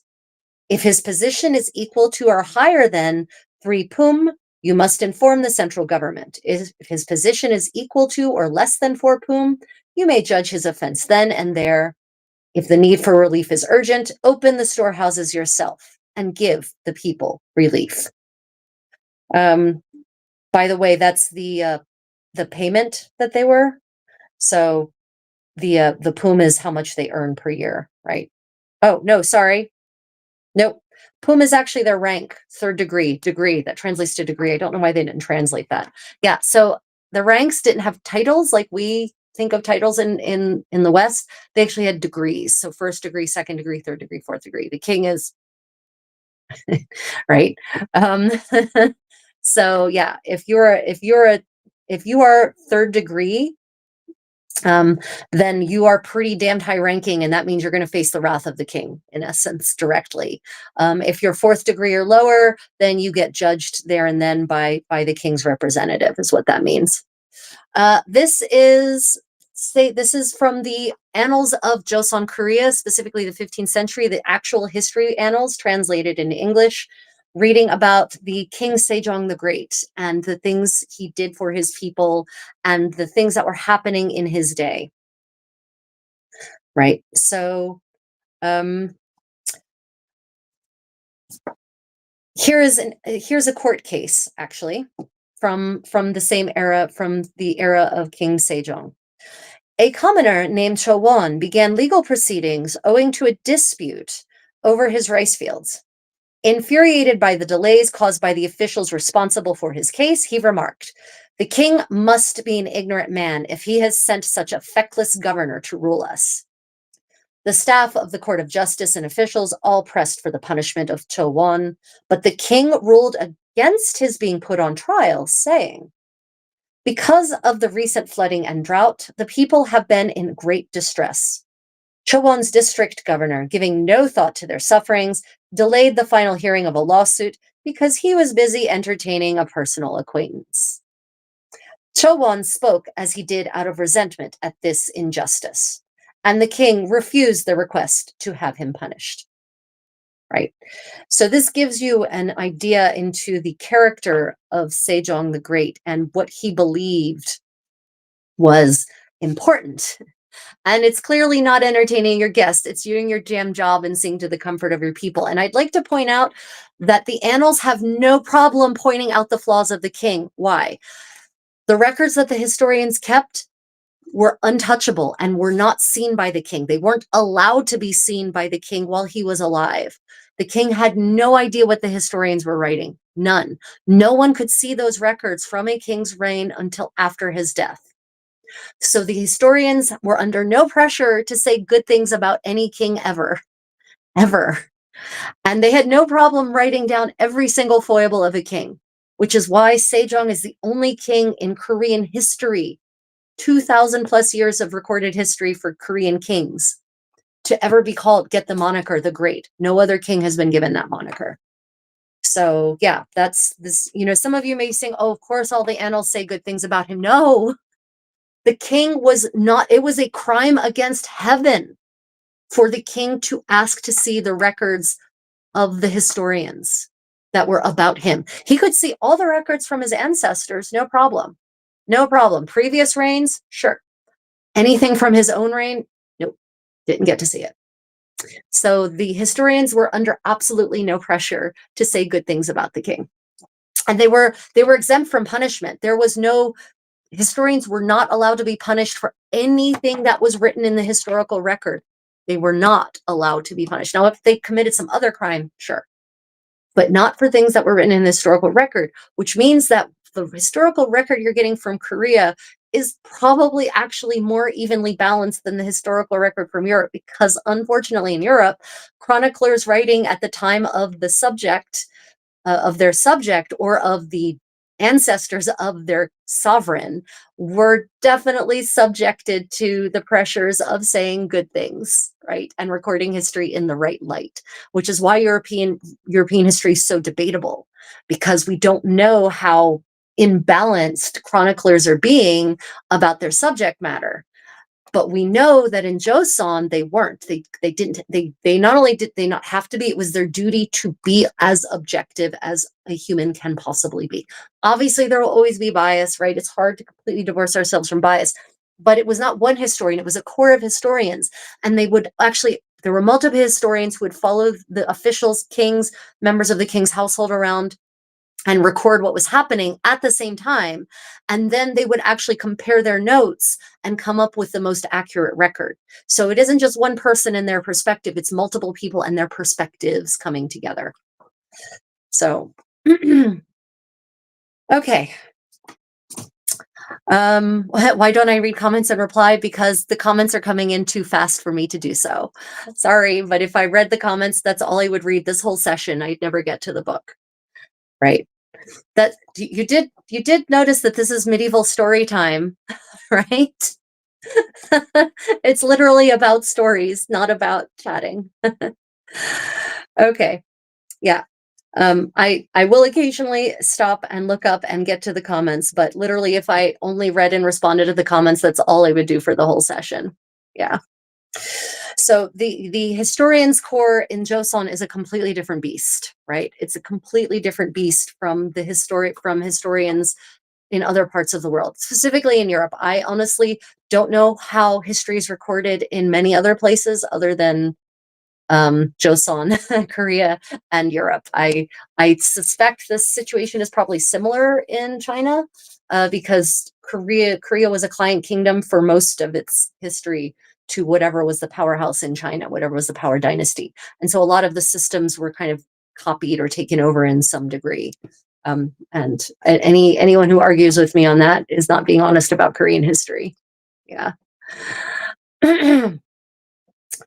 Yeah, so let's see. Let me just get you one more reading from, oh, this is a good one.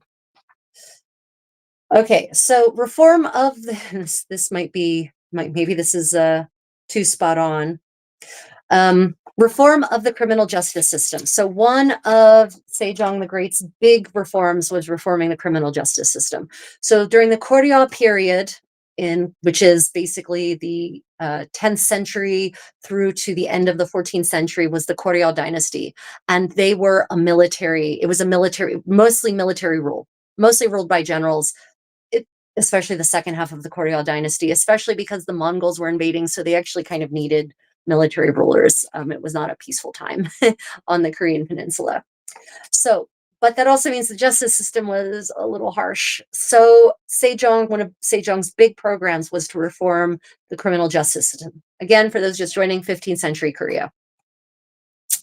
Oh, thank you, Martello. Grazie. Yeah, and I'm not even wearing my fresco clothes. I'm wearing my altarpiece clothing. Okay, so the most important items of King Sejong's reforms are: in the case of offenses for which a specific legal provision is not available, the judge is to apply analogous laws with caution.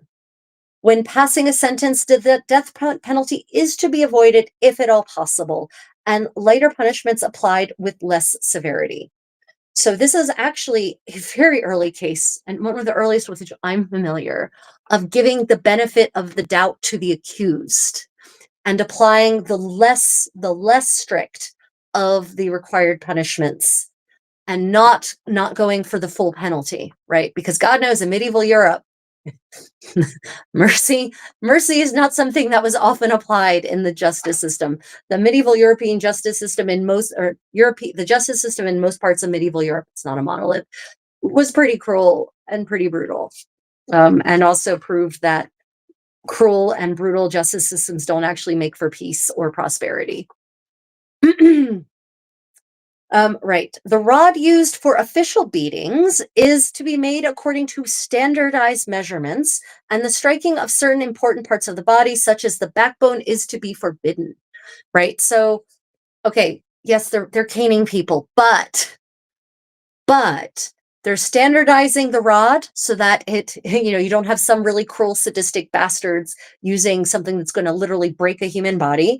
And you must avoid the back, the head, the neck, and the kidneys, right? Avoid those areas. It's to be only areas that are basically that are to be fleshy. So I will tell you that I know for a fact the buttocks were in, the backs of the calves were absolutely in, and the backs of the thighs, right? The backs of the legs, which tend to be fleshy. And you're not, basically what this means is that we're not going to cripple people. That's not the point of punishment, right? Yes, we could argue that corporal punishment is still kind of cruel, and I'm not going to get into that debate. But they're trying to make it be something that is just punitive, not crippling, right? So that you can learn and move on and hopefully never make the mistake again. Oh, grazie martello. Yeah, gentle with the pipe. No pipes. No pipes, right? So these are wooden. They're not made of metal, by the way.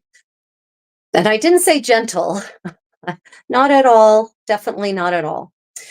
In the case of crimes for which a fine can be paid instead of a punishment, the fines must be reduced, and the lower classes are allowed to pay lesser fines, right? So here we have a case of this isn't even something we have in the modern world. Like, we don't even have this in the modern world, I don't think. In America, I don't think we have fines where, I mean, maybe if there's a range, the judge could decide to apply a lesser fine, I guess. But for instance, in Finland, modern day Finland, speeding tickets, the price of your speeding ticket depends on your income bracket and your annual income. So if you're a rich bastard and you get caught speeding, too bad. But here we have an acknowledgement that the lower classes don't have the same finite resources as the upper classes and should therefore not pay the same. I'm going to bet that really pissed a lot of people off under Se Jong's reign. Right. So yeah, some readings from the court of King Se Jong the Great. Okay. Last and maybe the weirdest of the things I'm going to read with you today. The last thing I'm going to read with you today is, okay, I know, bear with me, everyone. I'm going to do a reading from the expense accounts of Lord Howard, finally, ultimately, the Duke of Norfolk. And these expense accounts cover the years basically the 1460s to the early 1480s. There's a gap in the middle of them. And in the interim times, Lord Howard starts off as Lord Howard and ends up being elevated, being invested as the Duke of Norfolk by Richard III, of whom he was a partisan, as it were. Now, this is basically the expense accounts. These are all the purchases and all the payments made. So not just things bought, but people paid for services. So we've got a really wide array of services that are being paid for here. And so this is another way of a window into the past to see the kinds of jobs that people are doing, what they're doing, how much it costs, the materials they're using for it. So yeah, I know for many of you, you're thinking, really? Receipts? We're going to read the receipts. Yes, we're going to read medieval receipts, but stick with me. I think you may find it interesting. And unfortunately, the bookmarker I put in, that I pulled it out. I got excited over here and I started pulling on the bookmarker and it popped right out.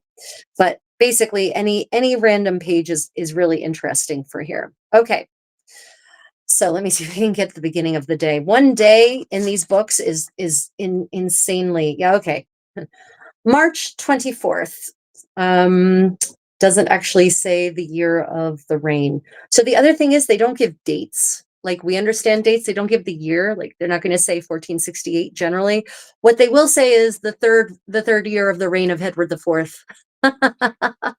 So you have to know when Edward IV started reigning. Ooh, here's a fun one for my food people. Okay. Item, the 19th day of March, to Benham that he paid for my lord at Marjorie Barker's for ale, right? So 3 pence, 4 pence. So Marjorie Barker is selling ale. So this the alewife, that's a real thing. Here she is selling ale to the Duke of Norfolk. For alms, 4 pence, or one pence. Alms, of course, for money to give to the poor. Literally, no noble people, men and women in this era, carried a special pouch on their girdles, on their belts, that had alms, money that they could give to poor people that they passed in the street. Right. So charity was a requirement. Item: for a candle at Wevenho, 2 pence. For red herring, 4 pence. For the bringing of stuff to Wavenhoo. Wavenhoo is a village, right? For the bringing of stuff. So literally, they're paying people to transport things for them. This is the FedEx of the 15th century. The bringing of stuff is the FedEx of the 15th century, right? So before there was FedEx, there were people to do that, and you paid them. For to a poor man at the heather, 2 pence, right? For two for two, I don't know what that is, 2 washes, um for some quantity, I don't know what that quantity is, a wash, for 2 washes and a half of oysters at Wavenhoo. Does anyone know what a wash is? But that's the first time I've seen that quantity. For a wash of oysters. For 2.5 washes of oysters at Wavenhoo, 4 pence. To Thorpus woman in Grefta, 4 pence. And to the woman in the kitchen, 2 pence. For my lady's butler, the 20th day of March, from Wevenhoo to Colchester, 2 pence. For drink to the boatmen, 1 pence. For a botta for the kitchen staff, 2 pence. For the removing of the iron, the iron, 3 pence. Iron is eggs. For the removing of the iron, 3 pence. The 21st day of March to Benham, that he paid for a butter at Wavenhoo, 2 pence. That he paid in alms, 2 pence. To Purser, paid for salt, 1 pence. For 3 pounds of figs and 2 pounds of raisins, 5 pence. So figs and raisins are not native to England, in case you're wondering. So those are highly exotic items, and that is a lot of figs, and that is a lot of raisins. And I can guarantee you those figs are dry. They are not fresh, right? The portion that fits in the basket. Interesting. Okay. Right. There's a lot of oysters. My God, this man he loves his oysters. For oysters, 1 pence. For oysters, the 23rd day of March, 1 pence. For a lock for the warehouse, my ironsmiths out there, my blacksmiths out there, for a lock for the warehouse, 20 pence. To sergeant for litterage, 6 pence. For weighing of the iron, 3 pence. For hire of a pewter vessel, 3 pence. To a woman that holpa in the kitchen, so a woman who helps in the kitchen, 4 pence. To Bardaskull's wife for red herring, 6 pence. For vinegar, 1 pence. For salt, apparently not legible. For paisans, 1 pence. Okay, here's one that's going to confuse you, but I'll explain what it means. For horsemate at the Hart, 7 pence. So the Hart is an inn, it's a tavern, but it's also a stable. It's a livery stable. And horsemate is not horse meat. It is, was it a shilling? Was what a shilling? Oh, maybe illegible means, sorry, this is the transcription, and so it says OB, which usually means illegible. Sorry. Could have been a shilling, but we don't know. It's not legible, apparently, in the original one. For horsemate at the Hart. So the Hart is the livery stable, and horsemate is horse food, is horse fodder. So the first time I started reading this inventory, I thought, oh my God, they eat a lot of horse meat. No. Horse meat is food for the horse, is meat for the horse. Meat is a general 15th century word for food, not just for flesh. Flesh is the word for meat. Mate or mate is the 15th century word for food. So horse mate is horse food. It's food for your horse. Because when you have your horses at the livery stable because you're out traveling, or your man is out traveling and he stops at a livery stable, or he stops at the inn and his horse is kept in the livery stable, the parking garage of the 15th century. Like you pay a parking fee, you pay for your your horse to have food at the livery stable. So that's what horse mate is. I was wondering if the pence. Oh no, the pence is not the only denomination. No, no, no. It is not the only denomination. There are shillings. Yes, there are shillings in here. Yeah, for certain. Shillings are also here, but we're apparently at the lower end of the earnings. We'll get to shillings here in a moment. Wait until we get to the larger amounts of money and the more expensive things. To Lalford's wife for 6 pounds of candles. 7 pence. For mustard, 2 pence, and I'm going to bet that mustard is probably mustard seed or dried mustard powder, right? For paper, 1 pence. For gray salt, 3 pence. Now, gray salt is the cheap salt. Usually, as far as my understanding, gray salt is the salt that's made in the salt marshes, and it's not very good salt. It's the utilitarian salt. It's the salt that is used for scrubbing dishes, that's used for scrubbing buckets, that's used for scrubbing the counters, that's used for laundering. It's not the fine salt that you eat, because it's salt that's made from brackish by boiling down brackish water or evaporating brackish water, because there's lots of salt marshes kind of all throughout England, especially on the coasts, right? And Norfolk is on the coast. So the that gray salt, I'm pretty certain, is that less expensive salt, but that was very useful, because even though they didn't understand the mechanism, salt was used to scrub down cooking vessels and dishes and buckets and all equipment, because they didn't understand why it worked, but they understood that if you scrub things down with salt, you didn't get sick after using them again. Yeah. So gray salt. For white herringa for my lord's breakfast on Thursday. So interesting image, or interesting insight here. Herring is an appropriate meal for Lord Howard, the Duke of Norfolk, to break his fast. Apparently on Thursday specifically, he broke his fast by eating white herring. Item for wax for the pressed. Illegible. But for pepper, 2 pence. For sugar, 2 pence. For saffron, 1 pence.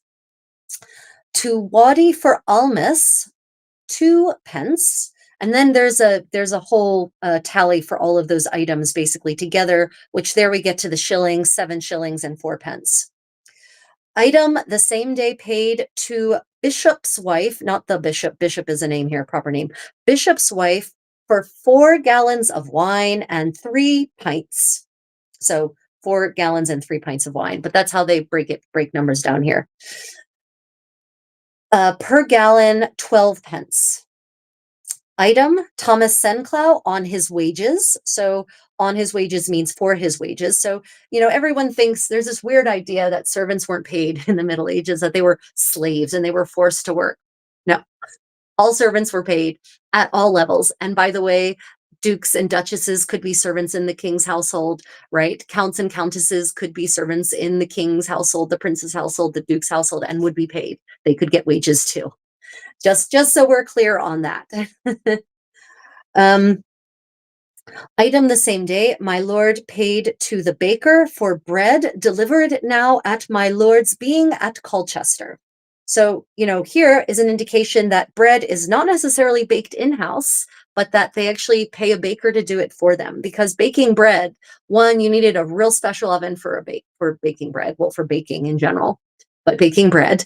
And 2, it's seriously specialized field. In the Middle Ages, every task was super specialized, really. And bakers were not the same as the pastry makers, were not the same as a cook, right? Those are all different jobs. Let me see. This time, my lord received of Edmund Beer Brewer. His last name is Beer Brewer. um, 7.5 barrels of beer. The half barrel is interesting. I wonder why. Anyway, 7.5 barrels of beer. Edmund Beer Brewer.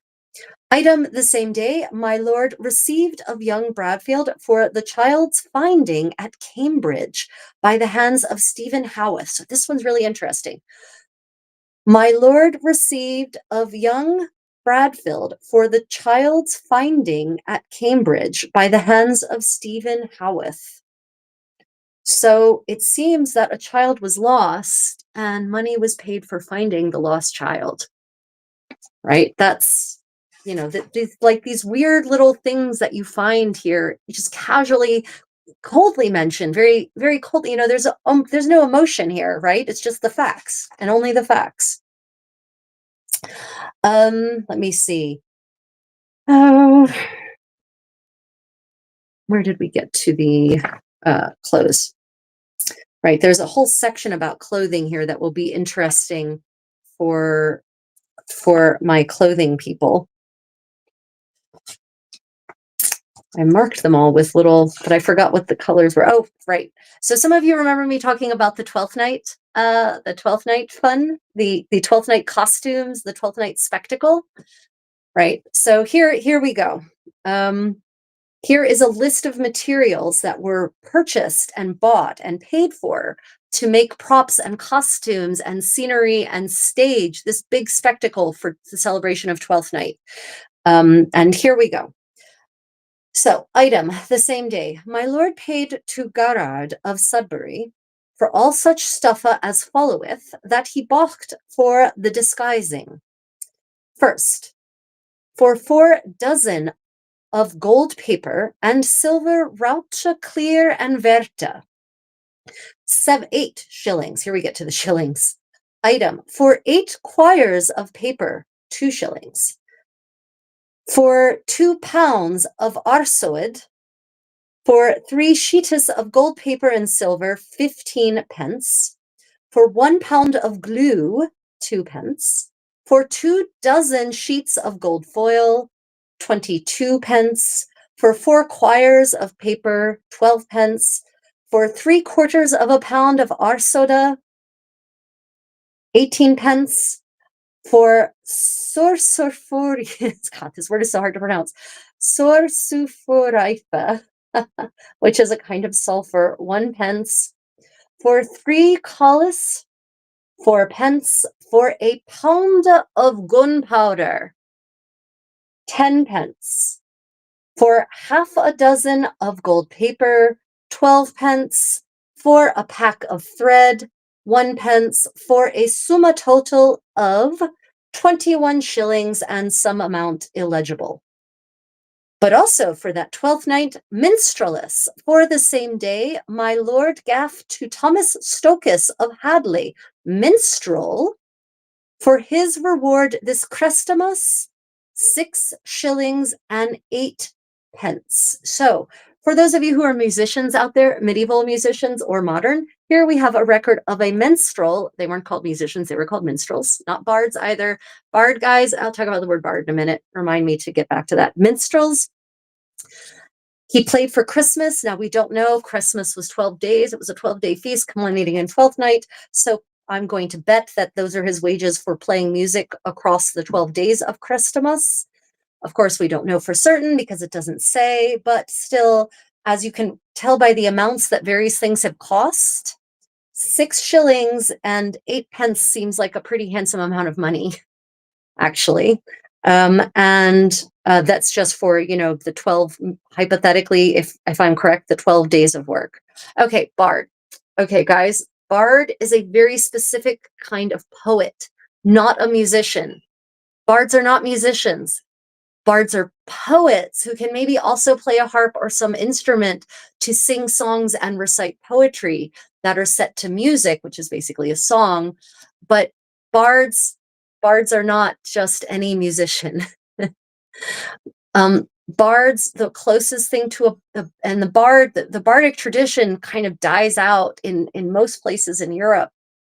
Um, as most people understand that historical word, which is sort of more first millennium, early early second millennium, and then the bardic tradition continues in Ireland until pretty late in 18th century at least. But it goes away in most other places, and it's replaced first by troubadours, who are kind of like a more refined version of the bard, and then minstrels, and then you get professional performances. On sort of performance becomes this really grand thing. So bard is not a synonym for musician. Please move away from that idea. Minstrel, spelt like three different ways in three different lines of this text, is the 15th century English word for a musician who, someone who probably plays music and sings songs. It's minstrel, not bard. Just want to clarify that. So when you see my minstrel in my getting dressed videos, he's not a bard, he's a minstrel. Yeah. Seems like the distance from Italian. Let me see here. I missed Bonjour madame, vous êtes très belle. Ah, merci bien, Franchi. Merci. Let me see. I'm going to just check some of the comments. It's really beautiful after looking at that, taking a screenshot.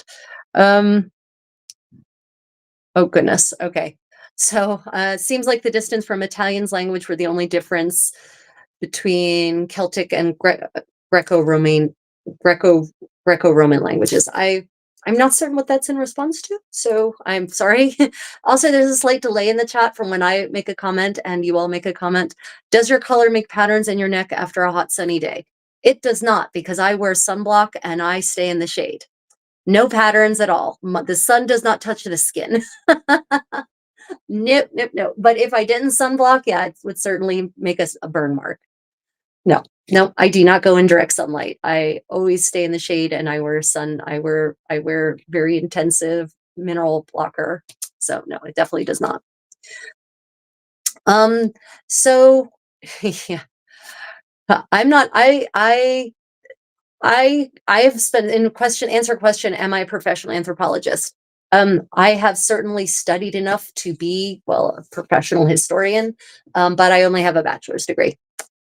So yeah, I guess it depends on what you mean by professional. People pay me to teach them history and to study history, so that technically makes me a professional historian. I have an academic background and I have training. And I'm going to be doing I do a lot of official research work, so I'm not certain at what point one becomes an anthropologist or a historian versus just a hobbyist. Yeah. Okay, so those are today's readings. And everyone, I apologize for not putting out the troll fence. I will make sure the troll fence is set up next time. That's on me. Let's get to what I have for you over the next couple of days for live streams.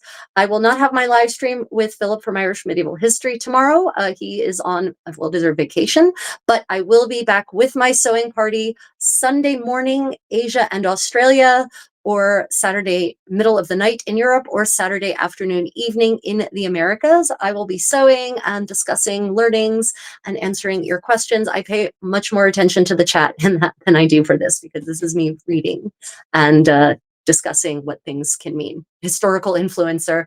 Yeah, I guess. I guess historical influencer. Influencing history. I don't know the understanding of history. If you've enjoyed, please like and subscribe. Some of you have been asking about things about footage and videos that I have actually put out, but they are available only to my patrons and my channel members. So if you'd like to see, for example, the unedited footage from my video series, the raw footage, see what the actual getting dressed process is like with me chatting with my damsel and with my minstrel actually playing, then yeah, if you become a patron or channel member, you get access to all that sorts of content. Unedited sewing, extra tutorials, hour-long ones. Right. So if you'd like to support my work more directly, do consider becoming a patron or a Patreon patron or a channel member. There's also the super thanks for anyone who wants that. Otherwise, I appreciate you all hitting the thumbs up and subscribing and just joining me here for my live streams and being generally part of this growing community of creative, curious people. Yeah, interested in the history of medieval material culture. I do eat meat. I eat a lot of meat. I'm a meat and veggies kind of gal. I eat plenty of protein. Yep. Yeah, so stay tuned for more. This is going to be a weekly series. This story time with the Contessa definitely going to be weekly. More readings from the same sources, from different sources. I have so many chronicles on my bookshelves from which to read. So many fascinating things we can discuss. So there is no shortage of material for me to read to you.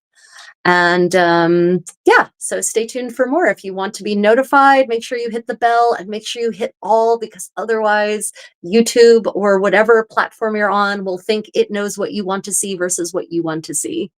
And we all know that that's not necessarily the same thing.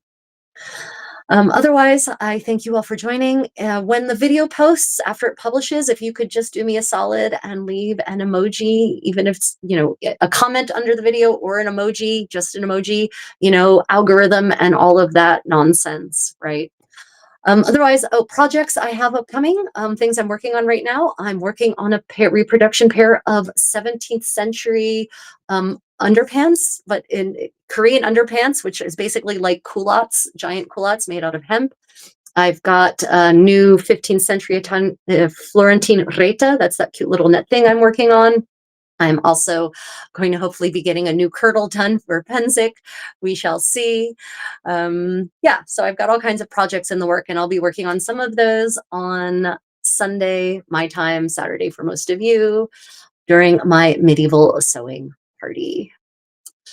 Okay, everyone, I appreciate you joining me here today. Until next time, may your travel, may your journey be creative and unexpected. Bye, everyone.